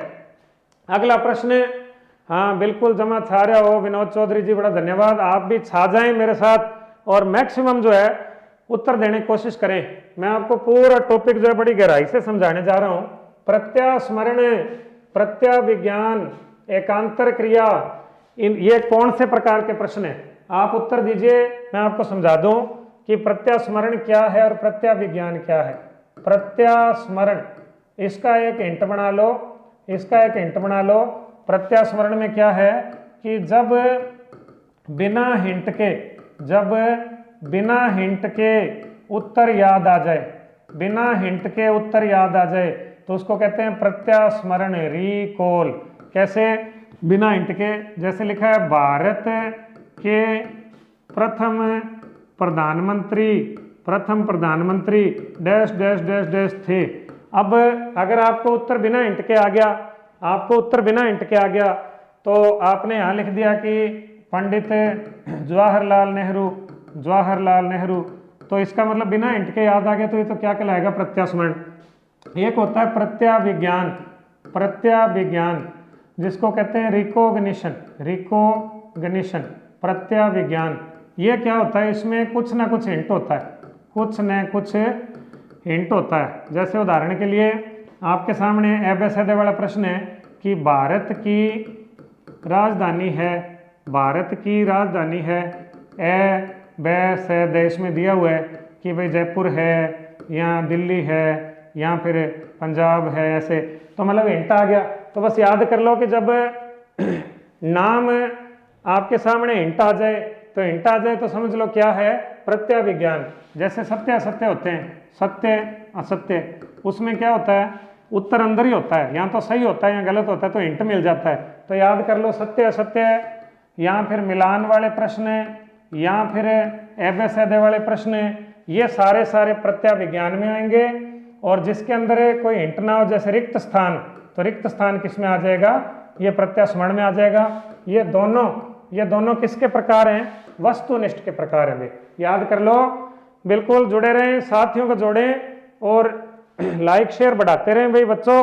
कुछ उत्तर दे रहे हैं बच्चे, जैसे कुलविंदर ने बी उत्तर दिया, हाँ महेश भी, अजय भी, जो मेरे सामने दिखाई दे रहे हैं बी उत्तर आ रहे हैं, बिल्कुल सही है। तो प्रत्यास्मरण प्रत्याविज्ञान किस प्रकार के प्रश्न है? वस्तुनिष्ठ प्रश्न है। जो सत्य सत्य है इसको क्या कहते हैं भाई? एकांतर क्रिया। एकांतर क्रिया का उदाहरण है सत्य असत्य। ये एकांतर क्रिया है कि यहाँ तो सत्य है, यहाँ असत्य। बिल्कुल आपका उत्तर बिल्कुल सही है, शाबाश, बहुत बढ़िया। और अपना खुद का मूल्यांकन करते रहें, टॉपिक मूल्यांकन है, बिल्कुल सभी बच्चों का व्यवहार है। हाँ, मार्च तक कोर्स मैं कह रहा हूँ ना आपको, पहले कोर्स पूरा हो जाएगा आपका, ये तो 2-2 3-3 बार ही हो जाएगा। निम्न में से प्रश्नों का प्रकार नहीं है। अगला प्रश्न आपके सामने, निम्न में से प्रश्नों का प्रकार नहीं है। गुरुदेव साइकोलॉजी यहाँ लगे थे ही बनाई, तब नहीं, साइकोलॉजी क्या कि ज्ञान का अथाह सागर है, और अपने को तो ये चाहिए कि भाई ज़्यादा से ज़्यादा पढ़ेंगे, जितना ज़्यादा साइको को अप्लाई करेंगे उतना ही आपको लाभ होगा। Answer please. निम्न में से प्रश्नों का प्रकार नहीं है। प्रस्तावना प्रश्न होते हैं क्या? विकासात्मक प्रश्न होते हैं क्या? अवबोध होते हैं क्या? प्रशंसात्मक प्रश्न होते हैं कि नहीं होते? कुछ बच्चे बी उत्तर दे रहे हैं भाई, जिन्होंने बीएड की है वो यहाँ पे सारे मौजूद हैं, बीएसटीसी की है वो मौजूद हैं। तो आप देखो, एक सिंपल भाषा में याद कर लो, प्रस्तावना प्रश्न 2 बातें। नंबर 1, कब पूछे जाते हैं? कब पूछे जाते हैं? तो याद करो, पाठ प्रारंभ करने से पूर्व, पाठ प्रारंभ से पूर्व। और दूसरा प्रश्न आता है कि क्यों पूछे जाते हैं? क्यों पूछे जाते हैं? तो याद कर लो कि प्रस्तावना प्रश्न जो है वो प्रकरण से जोड़ने के लिए पूछे जाते हैं, प्रकरण से जोड़ने के लिए पूछे जाते हैं, पूर्व ज्ञान की जांच के लिए पूछे जाते हैं, पूर्व ज्ञान की जांच के लिए पूछे जाते हैं। सबको ध्यान है। इसी प्रकार जैसे दूसरा है विकासात्मक प्रश्न। विकासात्मक प्रश्न कब पूछे जाते हैं? तो आप सबको ध्यान है कि भाई शिक्षण बिंदु शुरू करने से पहले, शिक्षण बिंदु प्रारंभ करने से पूर्व, शिक्षण बिंदु प्रारंभ करने से पूर्व। और क्यों पूछे जाते हैं? भाई पाठ के विकास के लिए, पाठ के विकास के लिए। एक प्रश्न आता है बोध प्रश्न। बोध प्रश्न कब पूछे जाते हैं? तो याद कर लो भाई, शिक्षण बिंदु पढ़ाने के बाद, शिक्षण बिंदु पढ़ाने के बाद पूछे जाते हैं। और क्यों पूछे जाते हैं ये पूछ लें कि बोध प्रश्न क्यों पूछे जाते हैं? कि प्रकरण समझ में आया या नहीं, समझ में आया या नहीं, इसकी जांच के लिए पूछे जाते हैं। तो मोस्ट इंपॉर्टेंट आपके सामने चल रहा है, बहुत ही महत्वपूर्ण है, एक एक आपका उद्देश्य पूरा होगा। प्रस्तावना प्रश्न भी होते हैं, विकासात्मक प्रश्न भी होते हैं, अवबोध प्रश्न भी होते हैं, लेकिन प्रशंसात्मक प्रश्न नहीं होते। तो इसका उत्तर क्या आएगा भाई? प्रमिला जाट डी, बिल्कुल, सुमन कुमारी डी, धर्मपाल डी, बहुत बढ़िया भाई, ममता डी। तो डी उत्तर आ रहे हैं। और अपने साथियों को जोड़ते रहें, मूल्यांकन के टॉपिक का आनंद लें। मोस्ट इंपॉर्टेंट टॉपिक है आपके सामने, और एक से बढ़ के एक आपके सामने क्वेश्चन ला रहा हूं मैं। अगला क्वेश्चन आपके सामने उपलब्धि परीक्षण का। मैंने आपको एक बात कही है कि इस टॉपिक में आपको उपलब्धि परीक्षण, निदानात्मक परीक्षण, हर एक चीज समझाऊंगा मैं। सिर्फ अपने को यही नहीं करना कि भाई आपके सामने प्रश्न आ गया और आपने उत्तर दे दिया। उपलब्धि परीक्षण, उपलब्धि परीक्षण क्या है? अंग्रेजी में कहते हैं अचीवमेंट टेस्ट, अचीवमेंट टेस्ट, उपलब्धि परीक्षण। एक शब्द यूज होता है अचीवर्स, अचीवर्स। अचीवर कौन होते हैं? अचीवर वो होते हैं जिनको उपलब्धि मिल गई, जिनको उपलब्धि मिल गई। तो एक सिंपल बात है, आपका जो रीट का एग्जाम है, रीट का जो एग्जाम है, ये एक प्रकार का क्या है? उपलब्धि परीक्षण, उपलब्धि परीक्षण। याद कर लो, एक निर्धारित सिलेबस, एक निर्धारित सिलेबस जो है वो देकर और एक परीक्षा के माध्यम से, निर्धारित सिलेबस देकर एक परीक्षा के माध्यम से एक निर्धारित क्राइटेरिया, क्राइटेरिया जैसे 60% है, तो ये जिन्होंने हासिल कर लिया उनको तो क्या मिल गई? उनको तो मिल गई उपलब्धि, और इससे नीचे रह गए तो उनको उपलब्धि नहीं मिली। तो याद करो उपलब्धि परीक्षण क्या होते हैं? उपलब्धि परीक्षण 2 प्रकार के होते हैं, मानकीकृत और अमानकीकृत। याद कर लो, मानकीकृत भी लिखा आ सकता है, या फिर परमापीकृत भी लिखा आ सकता है, या अंग्रेजी में लिखा आ सकता है स्टैंडर्डाइज्ड। स्टैंडर्डाइज्ड मेरी भाषा में याद कर लो कि वो परीक्षण जो विशेषज्ञों ने बनाया, वो परीक्षण जो विषय के एक्सपर्ट्स ने बनाया, वो परीक्षण जो जिला स्तर, राज्य स्तर या पूरे राष्ट्र स्तर के लिए बनाया गया, वो परीक्षण तो क्या होता है, मानकीकृत, जिसमें कुछ नियम होते हैं और उनके अंतर्गत ये बनाया जाता है।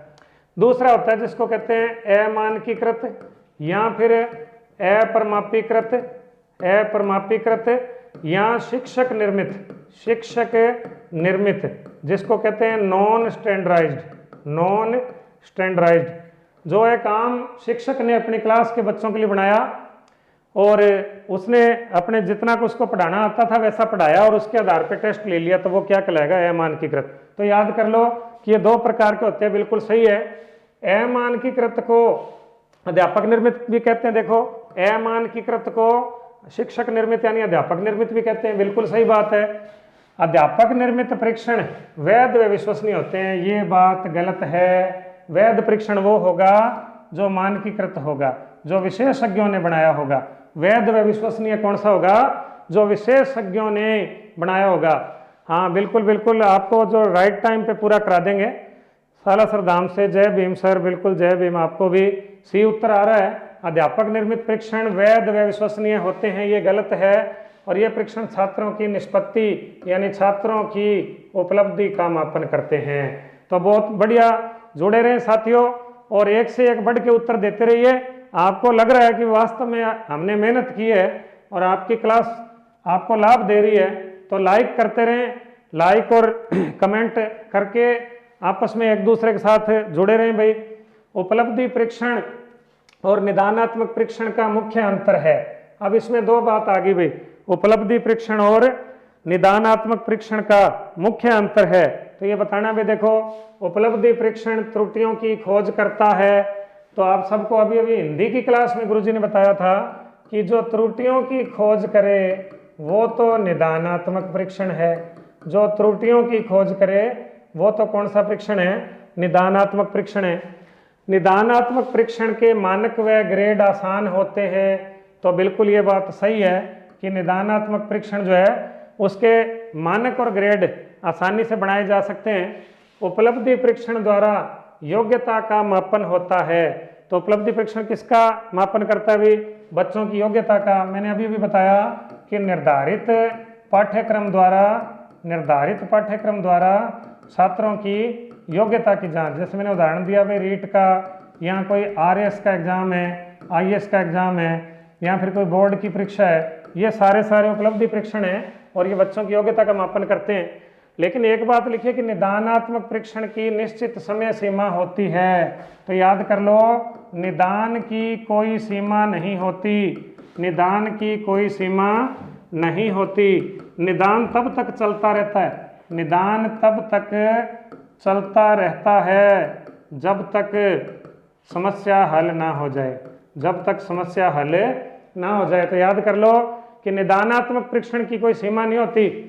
हाँ, तो याद करें इस प्रश्न को, बहुत ही इंपॉर्टेंट प्रश्न आपके सामने मैंने कराया है। दोनों बातें याद करें। निदान हमेशा कब होगा, निदान हमेशा उपलब्धि परीक्षण के बाद होगा। पहले क्या होगा, उपलब्धि परीक्षण। अब उपलब्धि परीक्षण में जिनको तो उपलब्धि मिल गई वो तो कामयाब हो गए, और जो रह गए वो निदान करेंगे, अपनी त्रुटियों का पता लगाएंगे, कमजोरियों का पता लगाएंगे और उसको दूर करेंगे। तो याद कर लो, पहले क्या होगा, उपलब्धि परीक्षण, फिर क्या होगा, निदानात्मक परीक्षण। राजेंद्र जी नमस्ते, जी नमस्ते, जुड़े रहें। और इतने बढ़िया क्वेश्चन आपके लिए लेकर आ रहे हैं, तो लाइक शेयर करते हुए हौसला बढ़ाएं शिक्षकों का। और आपको एक से बढ़िया एक टेस्ट, अगला टेस्ट भी मैं आपको बता रहा हूँ। नीतू बहन जी, मेरे पास खत्री जी के नोट्स हैं, तो बिल्कुल खत्री जी के नोट्स भी मिलेंगे, खत्री जी की बुक भी मिलेगी, और खत्री जी की फ्री में आपको क्लास मिल रही है, पहले अपने उसका लाभ ले लो। देखो ज्ञान बंट रहा है और जितना मिल जाए उतना ही बढ़िया है। मोस्ट इंपॉर्टेंट क्वेश्चन आपके सामने आ गया है, बहुत ही महत्वपूर्ण क्वेश्चन। SIQE का पूरा नाम किसी का भी गलत नहीं होना चाहिए। 5 स्टार है जी क्वेश्चन, इंद्राज जी बहुत धन्यवाद। ओसम, बहुत बढ़िया। हाँ, 663 लाइव हो गए हैं, और साथियों को जोड़ें 667, बहुत बढ़िया बेटा, लगे रहो, प्रयास करो। 892 लाइक कर दिए क्या? 892 पूरे कर दो, 900 अभी तुरंत है। SIQE का पूरा नाम भी बता दो हाथों हाथ। SIQE का पूरा नाम क्या है?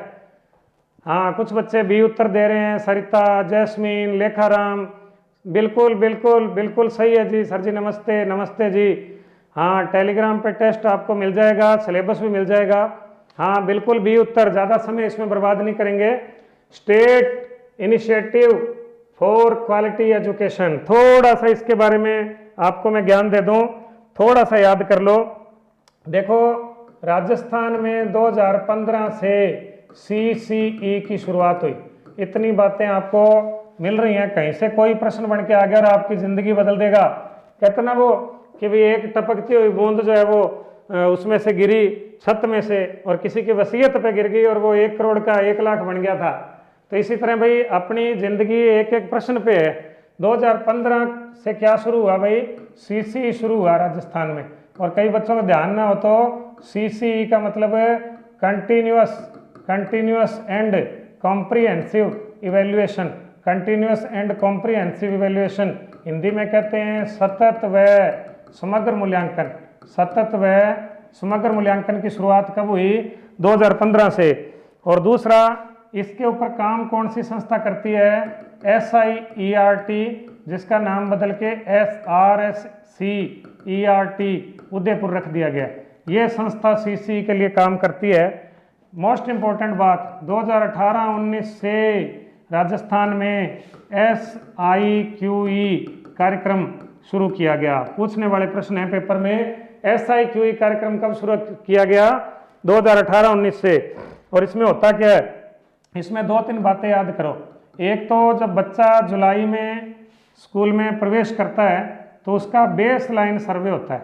बेस लाइन सर्वे होता है। बेस लाइन सर्वे को हिंदी में कहते हैं, आपने करना है भाई, ये जब नौकरी लग जाओगे तो, आधार रेखा मूल्यांकन। पेपर में आने वाले प्रश्न हैं। बेस लाइन सर्वे किसे कहते हैं? आधार रेखा मूल्यांकन को कहते हैं। हाँ, फर्स्ट ग्रेड में आया था 2015 में। आते ही आते हैं इसमें से प्रश्न, 100% आते हैं।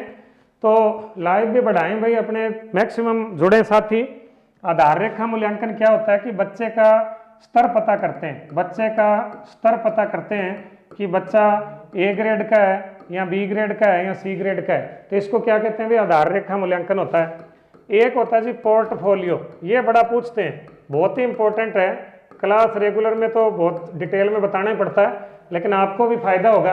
पोर्टफोलियो क्या होता है ये याद कर लो। बच्चे की फाइल होती है, बच्चे की एक फाइल बनाई जाती है। बच्चे ने हिंदी में क्या किया, अंग्रेजी में क्या किया, पर्यावरण में क्या किया, भाषा में क्या किया, खेल कूद में क्या किया, संस्कृति में क्या किया, प्रार्थना सभा में क्या किया, पूरी डिटेल उसकी आ जाती है। भी आप लोगों को सिलेबस मिला था कि अभी सिलेबस और करवा देंगे, आप देखते रहें। ये क्लास कितने बजे? मेरी साइको की क्लास लगभग शाम को 6:30 बजे होती है। आप याद कर लो, ध्यान कर लो भाई। सोमवार को आपको RT 2009 पूरा रटा दूंगा। 38 की 38 धाराएं, 38 की 38 धाराएं पूरी रटा दूंगा आपको मैं। सोमवार को शाम को लगभग 6:30 बजे आप लोग लाइव आएँ और आपको पूरी क्लास जो है RT की रटा दूंगा भी। हाँ बिल्कुल बता रहा हूँ मैं।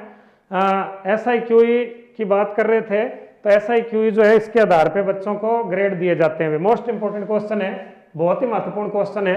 तो इसका उत्तर है बे। और चलते हैं आगे। SA और FA क्या है? इसके लिए मैंने उसमें पिछले में थोड़ा कम बताया। 44 का हल बताएं। एक बार निकल गया बेटा, मेरे को स्लाइड पीछे करनी नहीं आती, तो कोई बात नहीं, कोशिश करते हैं। हाँ पवन शर्मा नमस्कार, बहुत बढ़िया भाई, आपका भी नाम ले दिया। प्रीति चौहान, डेली टेस्ट हुआ है क्या? सोम और गुरुवार को, सोमवार और गुरुवार को मेरी क्लास होती है शाम को 6:30 बजे। बहुत ही इंपॉर्टेंट आपको मैटर करा रहा हूँ। हाँ मंडे को, सोमवार मंडे को सर आप ऑनलाइन क्लास चलती है, टेस्टों के माध्यम से चल रही है, बाकी एक लंबी क्लास भी लेंगे अपने। SA और FA क्या है? इंपॉर्टेंट आ गया भाई। SA का अंग्रेजी में नाम है summative assessment. Summative assessment Hindi में कहते हैं समेटिव का मतलब है सम का मतलब क्या हुआ जी? सम का मतलब जोड़ यानी योग। तो इसको हिंदी में क्या कहते हैं? योगात्मक आकलन। योगात्मक आकलन। एक और नाम है इसका संकलनात्मक आकलन, संकलनात्मक आकलन। और एक है जिसको कहते हैं एफए, और एफए की अंग्रेजी होती है जी फॉर्मेटिव असेसमेंट, फॉर्मेटिव असेसमेंट। और फॉर्मेशन, फॉर्मेशन मैंने निर्माण, फॉर्मेशन मैंने निर्माण, तो इसको हिंदी में क्या कहेंगे, निर्माणात्मक या रचनात्मक आकलन, निर्माणात्मक या रचनात्मक आकलन। एक चीज और याद करो, जो एफए होता है वो कैसे होता है भाई, बीच बीच में। एफए क्या होता है, बीच बीच में। और एसए क्या होता है, अंत में। एसए क्या होता है, अंत में, जिसका नाम ही अंतिम आकलन है।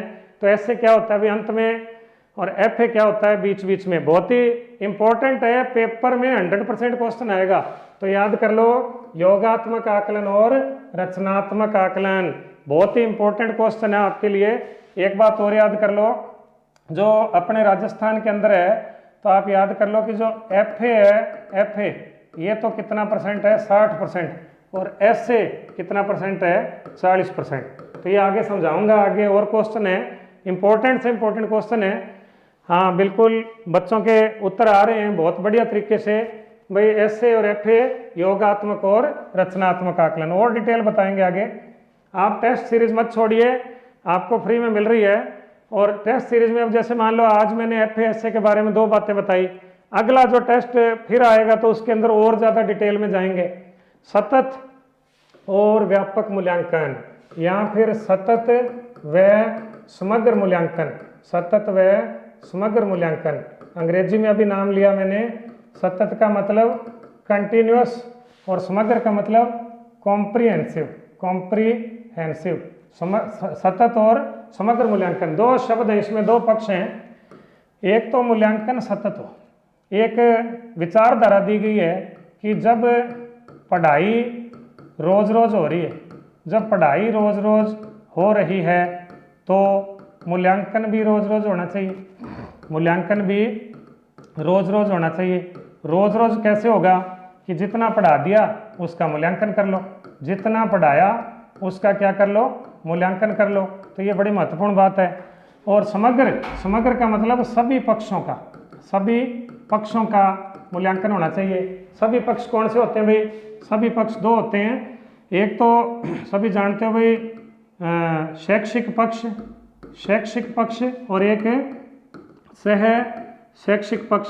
सह शैक्षिक को क्या कहते हैं अंग्रेजी में, करिक्युलर, करिक्युलर यानी किताबें इत्यादि, किताबें पढ़ाई की।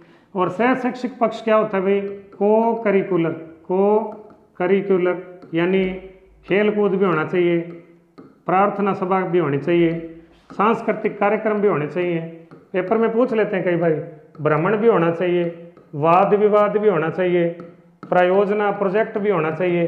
तो कई बार पेपर में ऐसे क्वेश्चन आ जाता है कि निम्न में से, सर आज तो फटा चक दिया दिनेश जी, बिल्कुल फटे, अपने को चकने हैं फटे, बस याद करो। सर सीसी के लिए सीबीएसई, हाँ बिल्कुल सीबीएसई में अपने 5वीं तक है सीसी।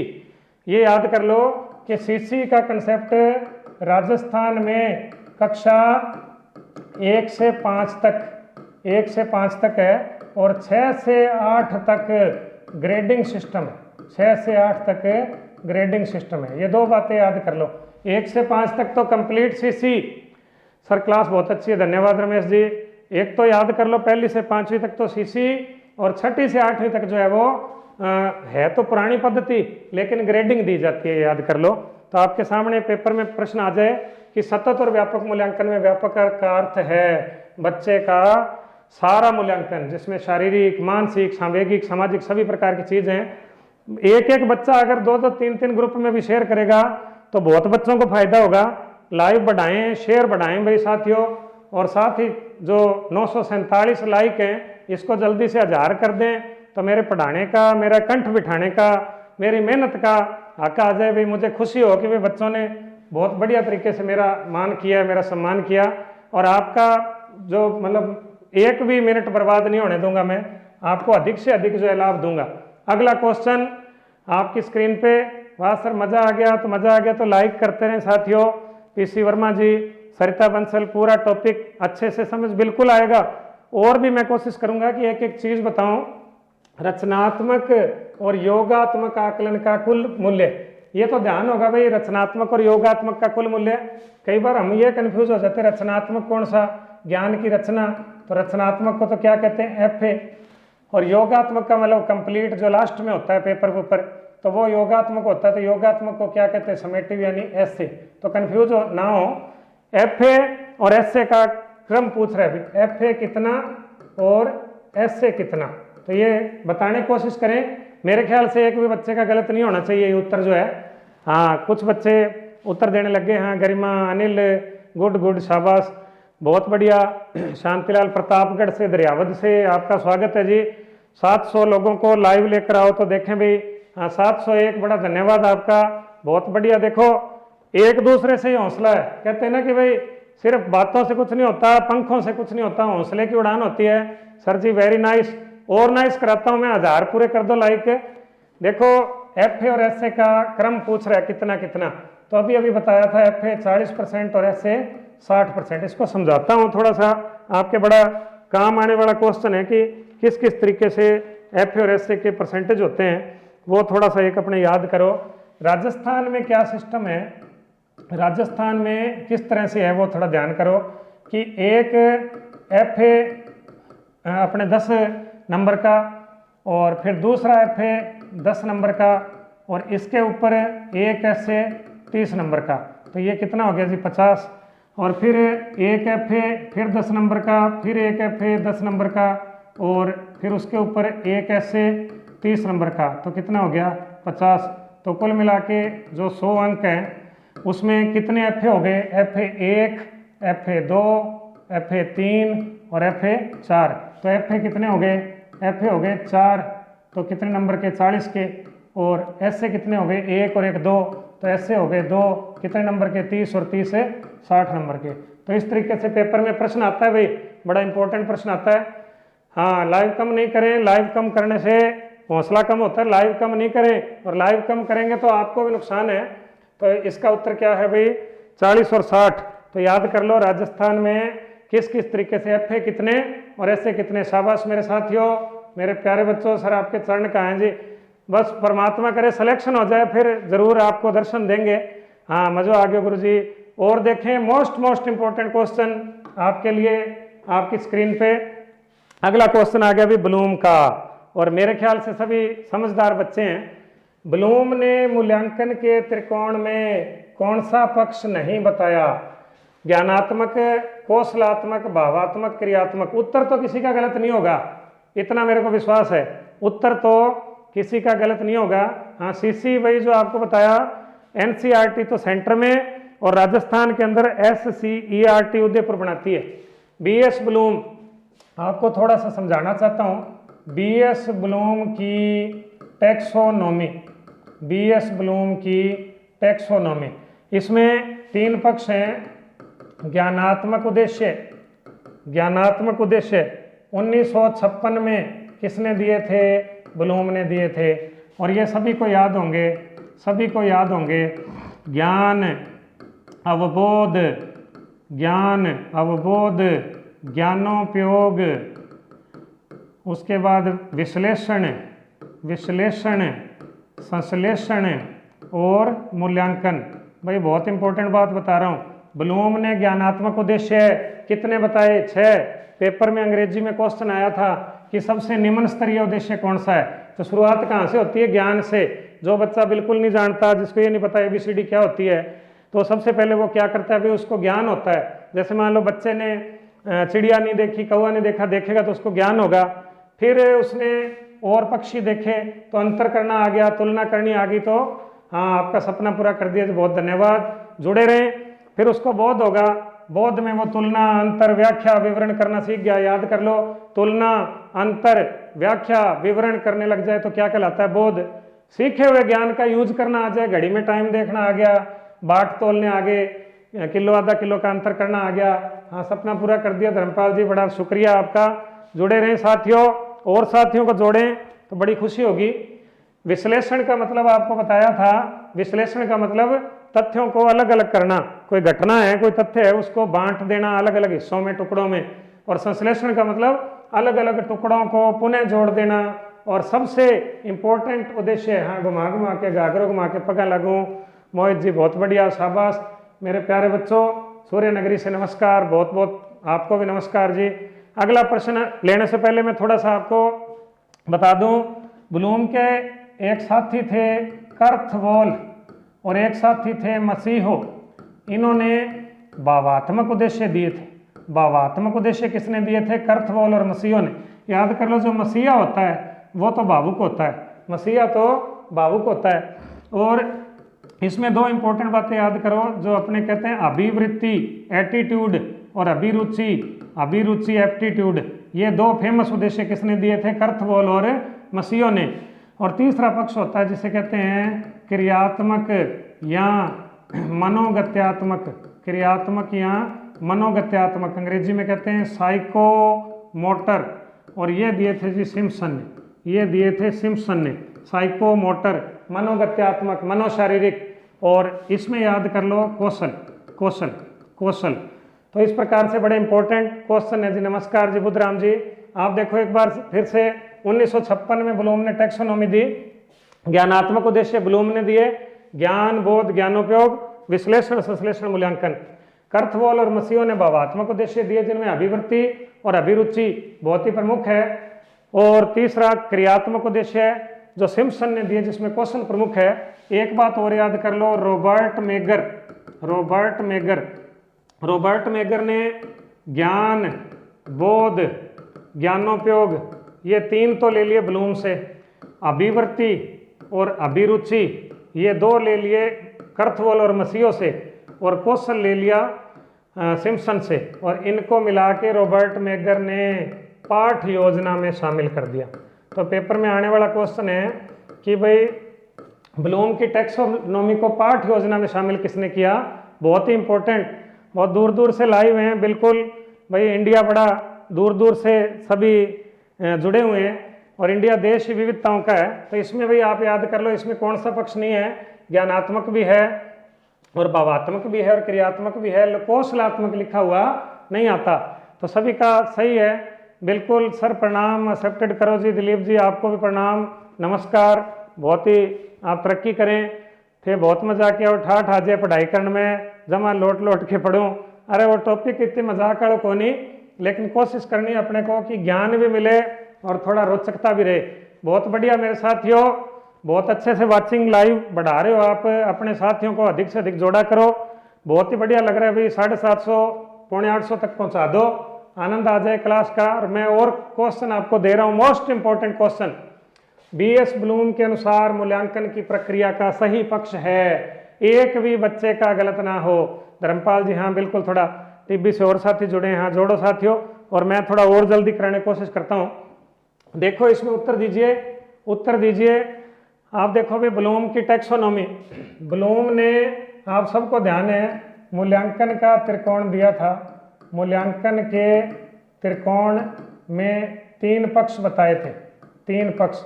और बिल्कुल सिंपल क्वेश्चन है भाई। सबसे पहले वो क्या कहता है? सबसे पहले कहता है उद्देश्य। एक शिक्षक को क्लास में जाने से पहले कुछ उद्देश्य लेकर जाने चाहिए। एक आपको ध्यान होगा माइकेलिस, और माइकेलिस भी क्या कहता है कि मूल्यांकन क्या है? मूल्यांकन उद्देश्यों की जांच है, मूल्यांकन उद्देश्यों की जांच है। कौन कहता? माइकेलिस। और एक कहता जेरी लिमेक। जेरी लिमेक क्या कहता कि मूल्यांकन जो है वो उद्देश्यों, लक्ष्यों और ध्येयों की जांच करता है। उद्देश्यों, लक्ष्यों और ध्येयों की जांच करता है। तो कोई भी बड़े से बड़ा थिंकर है, बिल्कुल कोई भी बड़े से बड़ा थिंकर है, वो एक ही बात कहेगा कि टीचर को क्लास में जाने से पहले क्या निर्धारित कर लेने चाहिए? उद्देश्य। और फिर उसके बाद क्लास में जाके वो क्या कराए? अधिगम अनुभव कराए, पढ़ाए बच्चों को जैसे मैं पढ़ा रहा हूँ। और अंत में क्या करे? मूल्यांकन। और मूल्यांकन से किसका पता लगाए? ये पता लगाए कि व्यवहारगत परिवर्तन कितने हुए, पहले बच्चा कैसा था अब कैसा है। तो लगभग बच्चों के उत्तर आने लग गए भी। सबसे पहले शिक्षण उद्देश्य लेकर जाए, बच्चों को अधिगम कराए और व्यवहार में क्या कराए? परिवर्तन। बहुत सारी परीक्षाओं में प्रश्न पूछा जाता है, सभी का उत्तर सही है। बहुत बढ़िया लग रहा है, बहुत ही अच्छे से अपने जुड़े हुए हैं एक दूसरे के साथ। अगला प्रश्न आपके सामने और भी इम्पोर्टेंट, एक से बढ़ के एक प्रश्न आपके सामने आ रहे हैं। एक शिक्षक बालकों को क्षेत्र में जाकर तथ्य संकलन करने और करके सीखने पर बल देता है। यह विधि बतानी है भाई, मूल्यांकन की विधि। मूल्यांकन की ये कौन सी विधि है? एक शिक्षक बालकों को क्षेत्र में जाकर तथ्य संकलन करने और करके सीखने पर बल देता है। किसी का भी उत्तर गलत नहीं होना चाहिए। अगला प्रश्न बहुत इंपॉर्टेंट, बहुत ही महत्वपूर्ण प्रश्न आपकी स्क्रीन पे, और सभी बच्चे बताने की कोशिश करें। एक शिक्षक बालकों को क्षेत्र में जाकर तथ्य संकलन करने और करके सीखने पर बल देता है, ये कौन सी विधि है? बहुत महत्वपूर्ण प्रश्न है। तो देखें, एक शब्द रट लो, करके सीखना, और जब करके सीखना आ जाए तो कौन सी विधि हो गई? प्रयोजना विधि। और याद कर लो, अगर तो पूछें प्रयोजनवाद, प्रयोजनवाद, तो आपको ध्यान होगा भी प्रयोजनवाद के जनक कौन थे? याद कर लो। अभी 7 क्वेश्चन क्रियात्मक अनुसंधान के भी आएंगे। प्रयोजनवाद के जनक कौन थे? John dewy, John dewy. और जॉन ड्यूवी जो है ये एक दार्शनिक थे, ये ध्यान रखना। इन्होंने पुस्तक लिखी थी हाउ टू थिंक। पेपर में आने वाला क्वेश्चन है, हाउ टू थिंक पुस्तक किसने लिखी? जॉन ड्यूवी ने। और इनका एक शिष्य था जिसका नाम था William Henry Kilpatrick, William Henry Kilpatrick, William Henry Kilpatrick. और किलपैट्रिक ने कौन सी विधि दी थी? प्रयोजना विधि।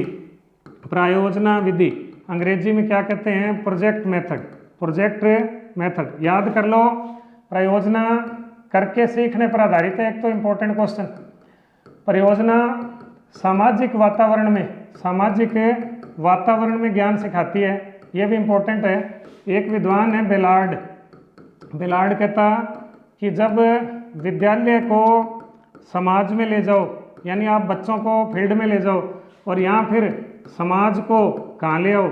विद्यालय में ले आओ, तो क्या होती है? प्रयोजना। प्रयोजना के ऊपर बहुत ही क्वेश्चन आते हैं, बहुत ही इंपॉर्टेंट टॉपिक है प्रयोजना। तो याद कर लो, प्रयोजना मुख्य रूप से पेपर में पूछते होते हैं। एक होती है रचनात्मक प्रयोजना, जैसे बच्चे को कोई लेख, कोई कहानी, कोई किसी प्रकार की रचना सिखाएं तो रचनात्मक। एक होती है उत्पादनात्मक प्रयोजना। उत्पादनात्मक प्रयोजना में बच्चा कोई प्रोडक्ट बनाता है, जैसे आपको कहें कि भाई चौक बनाओ, या फिर आपको कहें कि मोमबत्ती बनाएं, सीखो, कोई चीज़ बनेगी इसमें। एक होती है जिसको कहते हैं अभ्यासात्मक प्रयोजना, अभ्यासात्मक प्रयोजना। जैसे शिक्षक बनने से पहले जो बीएड में अपने अभ्यास करते हैं माइक्रो टीचिंग का, तो वो अभ्यासात्मक प्रयोजना है। वकील बनने से पहले मूट कोर्ट का आयोजन किया जाता है, वो अभ्यासात्मक प्रयोजना है।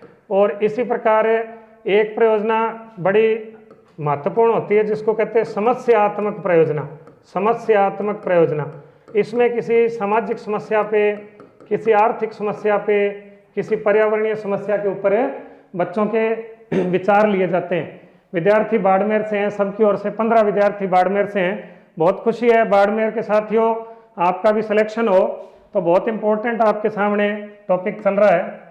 मूल्यांकन में सर्वोच्च प्राथमिकता दी जानी चाहिए। उत्तर दीजिए, मूल्यांकन में सर्वोच्च प्राथमिकता दी जानी चाहिए। आपके सामने बनवारी का फैन हूँ, बिल्कुल जी। तो मूल्यांकन में सर्वोच्च प्राथमिकता किसको दें? शिक्षण विधियों को, शिक्षण लक्ष्य उद्देश्यों को, शिक्षण सहायक सामग्री को, या मापन व मूल्यांकन को? बहुत ही सिंपल क्वेश्चन है। एक आधा क्वेश्चन बीच में, सर जोधपुर से हम 6 जने पढ़ रहे हैं, बहुत खुशी की बात है। सभी का सिलेक्शन हो, 6 के 6 का अखबार में आए कि एक ही जगह 6 पढ़ रहे थे और सब सिलेक्शन हो गया। गुरुदेव खाली पेज ले लो। हाँ, इसमें है जगह। मूल्यांकन में सर्वोच्च प्राथमिकता किसे दें भी बच्चों, फटाफट बताएं। मूल्यांकन में सर्वोच्च प्राथमिकता किसे देनी चाहिए? बी उत्तर आने लग गया, बी उत्तर आने लग गया। तो सभी का सही है भाई, शिक्षण लक्ष्य और उद्देश्य। तो ये बात मैं बार बार आपको कह चुका हूँ कि सबसे महत्वपूर्ण क्या होता है भाई? लक्ष्य और उद्देश्य होते हैं। तो जो टीचर लक्ष्यों को लेकर चलता है, आपको ध्यान होगा कि वो 5 तो पांडव थे और कुछ कौरव थे। उनकी जब परीक्षा पूरी हो गई तो द्रोणाचार्य जी ने उनका पेपर लिया पढ़ाई के बाद। उनको, आपको ध्यान होगा, चिड़िया की आंख पे निशाना लगाना था। तो सबसे पहले युधिष्ठिर को कहा कि भाई क्या दिख रहा है आपको? तो युधिष्ठिर कहता जी मुझे आंख दिख रही है चिड़िया की, चिड़िया दिख रही है, चिड़िया के पैर दिख रहे हैं, डाली दिख रही है। तो ऐसे करके उसको रिजेक्ट कर दिया। लेकिन आप सबको ध्यान है, अर्जुन ने क्या कहा? कि मेरे को केवल क्या दिख रही है, चिड़िया की आंख। तो हमारा निशाना कहाँ होना चाहिए, चिड़िया की आंख पर। तो चिड़िया की आंख कहाँ है भाई, हमारा निशाना है रीट में, साइको में आपके 30 में से 30 सही, 30 में से 30 सही। तो ये हमारा लक्ष्य है, ये हमारा उद्देश्य है। तो जो टीचर लक्ष्य और उद्देश्य लेकर चलता है, हाँ बिल्कुल, अंगूठों कौन मांगू मैं गुरु दक्षिणा में कुछ नहीं मांग रहा आपसे, आपको बिल्कुल निशुल्क क्लास, ये मार्गदर्शन बिल्कुल निशुल्क है। इसकी एवज में आपसे कुछ नहीं, सिर्फ टाइम मांग रहा हूँ कि टाइम दे दीजिए। 7:50 हुए हैं, 20 एक मिनट और दे दो तो आपके बकाया 6-7 क्वेश्चन और कराऊँ। मैक्सिमम आपकी सफलता इसी पर निर्भर करती है कि आप लक्ष्य लेके चलें। तो बहुत ही इंपॉर्टेंट क्वेश्चन आपके सामने। अगला क्वेश्चन देखें, अगला क्वेश्चन, ये क्वेश्चन बताओ भी एक प्रैक्टिकल क्वेश्चन है, बहुत ही बढ़िया प्रैक्टिकल क्वेश्चन है। बिल्कुल प्रमिला अर्जुन ने कहा मुझे केवल चिड़िया की आंख दिख रही है, और दुर्योधन के कहो, दुर्योधन ने कहा था कि गुरुजी थारा पग भी दिखे सके, तो वो लारा रह गयो। तो एकला गुरुजी का पग ना देखो, चिड़िया की आंख ही देखो इन टाइम। इंपॉर्टेंट बात है ये। गुरुजी आप मेरी, आपकी पहली क्लास, बड़ा मजा आ गया, कृष्ण बरोड़ धन्यवाद। ये क्वेश्चन अप्लाइड क्वेश्चन आपकी स्क्रीन पे, राधे राधे, ठाठ आग्यो जी, जोनी जी, विनोद जी, हाँ उत्तर दीजिए फटाफट इसका। आपके सामने क्वेश्चन बड़ा इंपॉर्टेंट, क्या हो सकता है भाई इसमें, क्या टीचर ने बढ़िया नहीं पढ़ाया तो बच्चे फेल हो गए ज्यादातर, यहाँ बच्चे कमजोर थे भी पढ़ाई में तो फेल हो गए, यहाँ टीचर की शिक्षण विधियां बढ़िया नहीं थी, टीचर ने जिन शिक्षण विधियों से पढ़ाया वो विधियां बढ़िया नहीं थी, या फिर संपूर्ण व्यवस्था में खामियां थी। टोंक से भी बच्चे जुड़े हुए, नवाबों की नगरी से, नमस्कार जी। तो उत्तर दीजिए कि कमी कहाँ रह गई कि सारे बच्चे फेल हो गए, तो बताएं भाई। हाँ आरजे आपको नमस्कार, हाँ उत्तर आ रहे हैं, कुछ बच्चे सी उत्तर दे रहे हैं, शिक्षण विधियां सही नहीं थी, कुछ बच्चे डी उत्तर दे रहे हैं।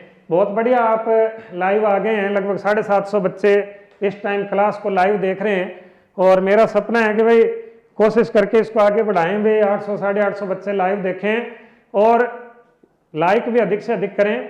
और आपको मैं और बढ़िया क्वेश्चन दे रहा हूँ, देखो हो सकता है टीचर ने बढ़िया पढ़ाया हो या कम भी पढ़ाया हो, लेकिन सिर्फ टीचर जिम्मेदार नहीं होता, बच्चे भी जरूरी नहीं है कि सारे कमजोर हों, कुछ बच्चे अपने दम पे भी एकलव्य भी निकलते हैं।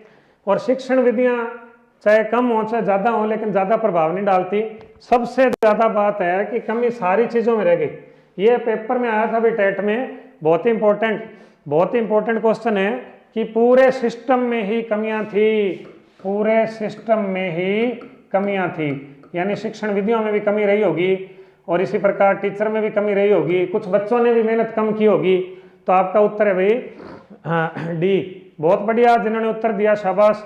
राजस्थान के सिंह द्वार से गोपी सिंह जी, आपका स्वागत है। और 750 बच्चे लाइव देख रहे हैं, बड़ी खुशी की बात है। एक बार शेयर कर दो अपने सभी साथियों को कि आ जाओ भाई, 5-6 प्रश्न हो रहे हैं। बच्चों का पोषाहार खाना गलत बात है, बिल्कुल भाई सही बात है, जो बच्चों का पोषाहार खाएगा वो मरेगा। वे समस्याएं जो तत्काल समाधान चाहती हैं। अब आपके सामने क्रियात्मक अनुसंधान आ गया, मोस्ट इंपॉर्टेंट। सर आपने बहुत अच्छा पढ़ाया प्रमिला, बहुत धन्यवाद। मैं कहता हूँ बस सिलेक्शन हो जाए तो आपके बातों का, आपके कमेंट का फायदा होगा। वे समस्याएं जो तत्काल समाधान चाहती हैं और उनके लिए जो अनुसंधान आयोजित किया जाता है उसे क्रियात्मक अनुसंधान कहते हैं। बता दो परिभाषा फटाफट।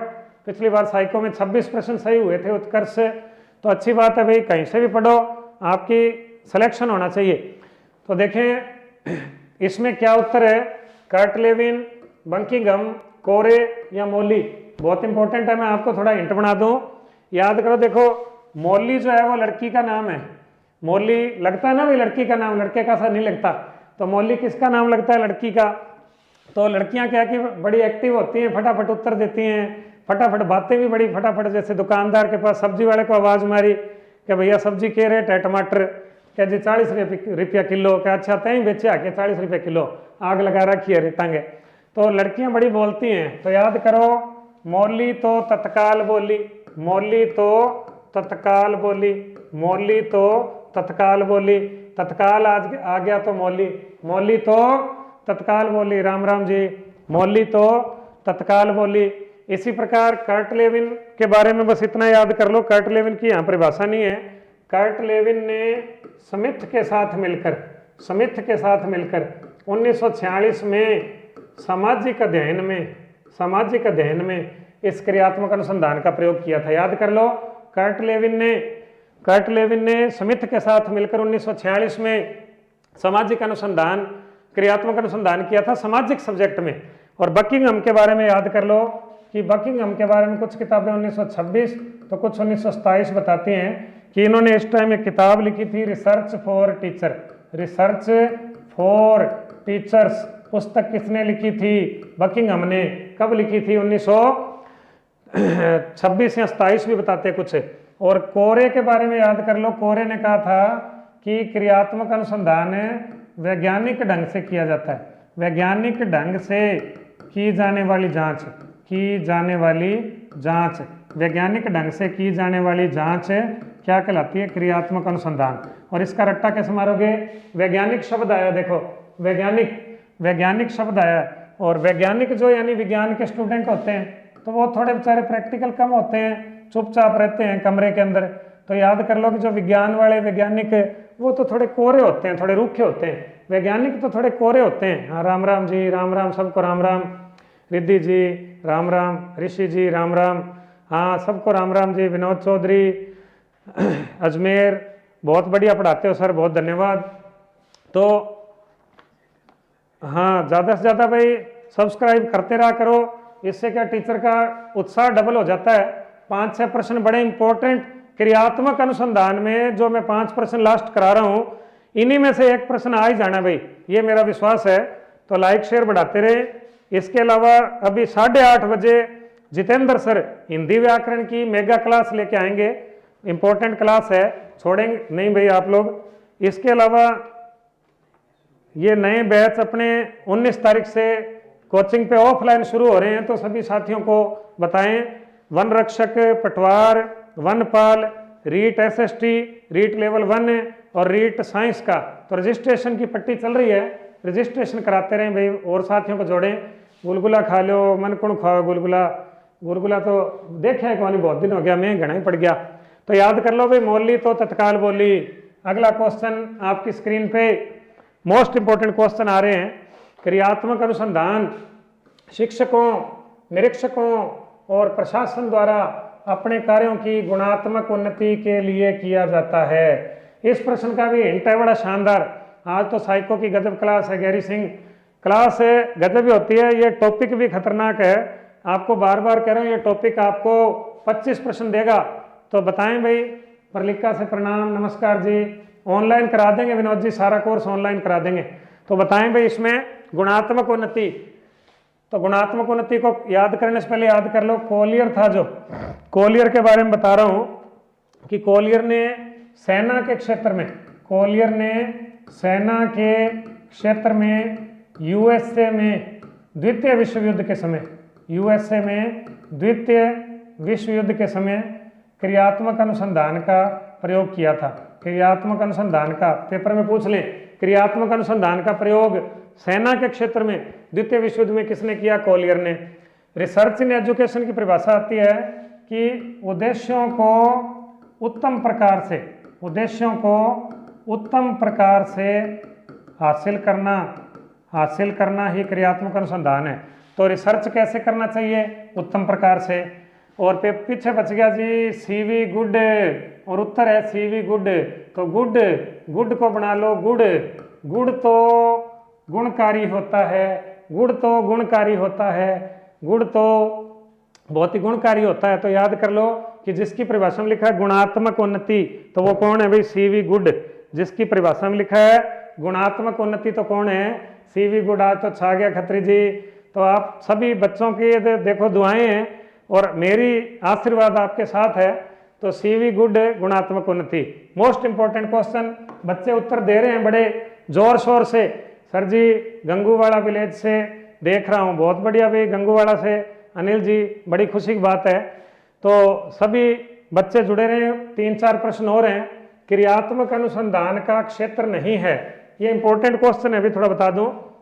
क्रियात्मक अनुसंधान जो है वो एक तो बाल व्यवहार की जांच करता है, बाल व्यवहार की जांच है कि जैसे मान लो बच्चे देरी से आ रहे हैं स्कूल में देरी से आ रहे हैं बच्चे, इसके ऊपर किया जा सकता है।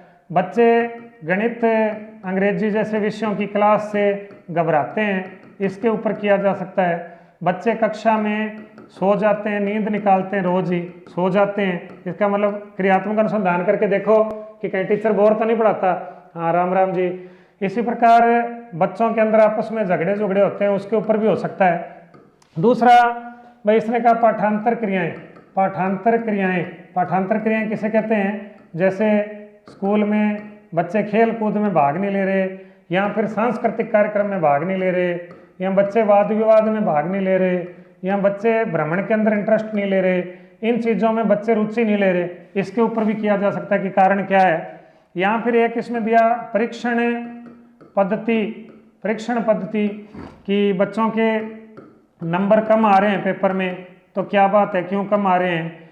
या फिर बच्चे जो है वो पेपर उनको करना नहीं आ रहा, पेपर सेट नहीं बैठ रहा, इसके ऊपर भी किया जा सकता है। तो पीछे क्या बच गया मेरे बच्चों? सामाजिक प्रथाएं क्रियात्मक अनुसंधान का सब्जेक्ट नहीं है, खास करके विद्यालय के अंदर। तो बिल्कुल सही उत्तर, हाँ बिल्कुल सही उत्तर है जी, राम राम जी, सही, बिल्कुल सही। गुरुजी साइकोलॉजी थे ही, कराओ के बिल्कुल मैं कराता हूँ भाई, ऑफलाइन के अंदर भी कराएंगे आपको, और कोशिश रहेगी कि मैक्सिमम, बस मेरा मेन मकसद यही है कि आपके सिलेक्शन हो, आपका सिलेक्शन ही मेरा उद्देश्य है। तो साथियों को जोड़ा करो, जब मेरी क्लास होती है और अधिक से अधिक आपस में एक दूसरे को कह के शेयर किया करो, कमेंट लाइक बढ़ाया करो, तो मेरे को तो आपको कराना ही है, और ये है कि सिलेक्शन हो जाए, बस बात ये। क्रियात्मक अनुसंधान का क्षेत्र नहीं है, ये पेपर में आया हुआ क्वेश्चन है भी। सर भरतपुर से अंजलि जी नमस्कार, भरतपुर वासियों को समाजशास्त्र और मनोविज्ञान, बिल्कुल जी समाजशास्त्र मनोविज्ञान दोनों ही करवाता हूँ, और आपके लिए मनोविज्ञान बड़ा महत्वपूर्ण है। हाँ बताएं भाई मेरे बच्चों, अगला प्रश्न आपके सामने। हाँ बुद्धराम जी नमस्कार, आप बहुत अच्छे हो। विनोद जी बहुत बहुत धन्यवाद। हाँ उत्तर देना शुरू करें। क्रियात्मक अनुसंधान का क्षेत्र नहीं है, ये पेपर में आया हुआ क्वेश्चन है। नाइस, धन्यवाद जी, मैं तो घना ही करा। एक जो कमेंट बॉक्स है उसमें भी अपने नंबर शेयर किया करो, पता लगे कि आपके कितने सही हैं, हमने कैसा पढ़ाया, हमारा प्रयास कैसा है, आपका प्रयास कैसा है। रवि कुमार जी भरतपुर से, हाँ नमस्कार जी, राम राम जी। अति प्रभावी राकेश जी, बड़ी अच्छी लगा भाई, कमेंट से देखो कितनी एनर्जी बढ़ जाती है। तो बताएं भाई मेरे बच्चों, क्रियात्मक अनुसंधान का क्षेत्र नहीं है। कुछ बच्चे ये उत्तर देने शुरू कर रहे हैं, हाँ कुछ बच्चे ये उत्तर दे रहे हैं। बिल्कुल देखो, शैक्षिक व्यवहार की जांच करता है, विद्यालय की शैक्षिक प्रणाली में सुधार करने के लिए होता है, विद्यार्थियों की समस्याओं संबंधी समाधान के लिए भी होता है, लेकिन बस याद कर लो नवीन ज्ञान की खोज के लिए नहीं होता। तो थोड़ी सी बात बता दूं, एक होता है सैद्धांतिक अनुसंधान, जैसे अपने PhD वगैरह की डिग्री लेते हैं, MPhil करते हैं, तो इनके लिए होता है। और अपने जो पढ़ रहे हैं वो कौन सा है? क्रियात्मक अनुसंधान। और आपको ध्यान होगा क्रियात्मक अनुसंधान के को शिक्षा में कौन लेके आया था? स्टीफन एम कोरे ये लेके आए थे। इंपॉर्टेंट क्वेश्चन है, स्टीफन एम कोरे से शिक्षा में लेके आए थे भाई। तो क्रियात्मक अनुसंधान में, और इसमें अंतर बता रहा था कि जो सैद्धांतिक अनुसंधान होता है वो ज्ञान पिपासा शांत करने के लिए होता है, लेकिन जो क्रियात्मक अनुसंधान होता है वो केवल ऐसी समस्याएं जो तत्काल हल चाहती हैं उनके लिए होता है। जैसे मैंने कहा कि बच्चे लेट आ रहे हैं स्कूल में, तो क्रियात्मक अनुसंधान की जरूरत है। बच्चे जो है वो झगड़ा कर रहे हैं, या टीचरों में आपस में झगड़ा हो रहा है, या टीचर बढ़िया नहीं पढ़ा रहे, उन चीज़ों के लिए कि हाँ जल्दी करा रहा हूँ जी, बस 5 मिनट का रहा है। तो याद कर लो कि जो क्रियात्मक जो दूसरे अनुसंधान होते हैं वो लंबी अवधि के होते हैं, इनमें आपको ध्यान है 2 साल से 5 साल भी लग जाते हैं। लेकिन जो क्रियात्मक अनुसंधान होता है वो 5-7 दिन में, 10 दिन में, मतलब शीघ्र पूरा हो जाता है, जल्दी पूरा हो जाता है। तीसरी मोस्ट इंपॉर्टेंट बात है, जो विद्वान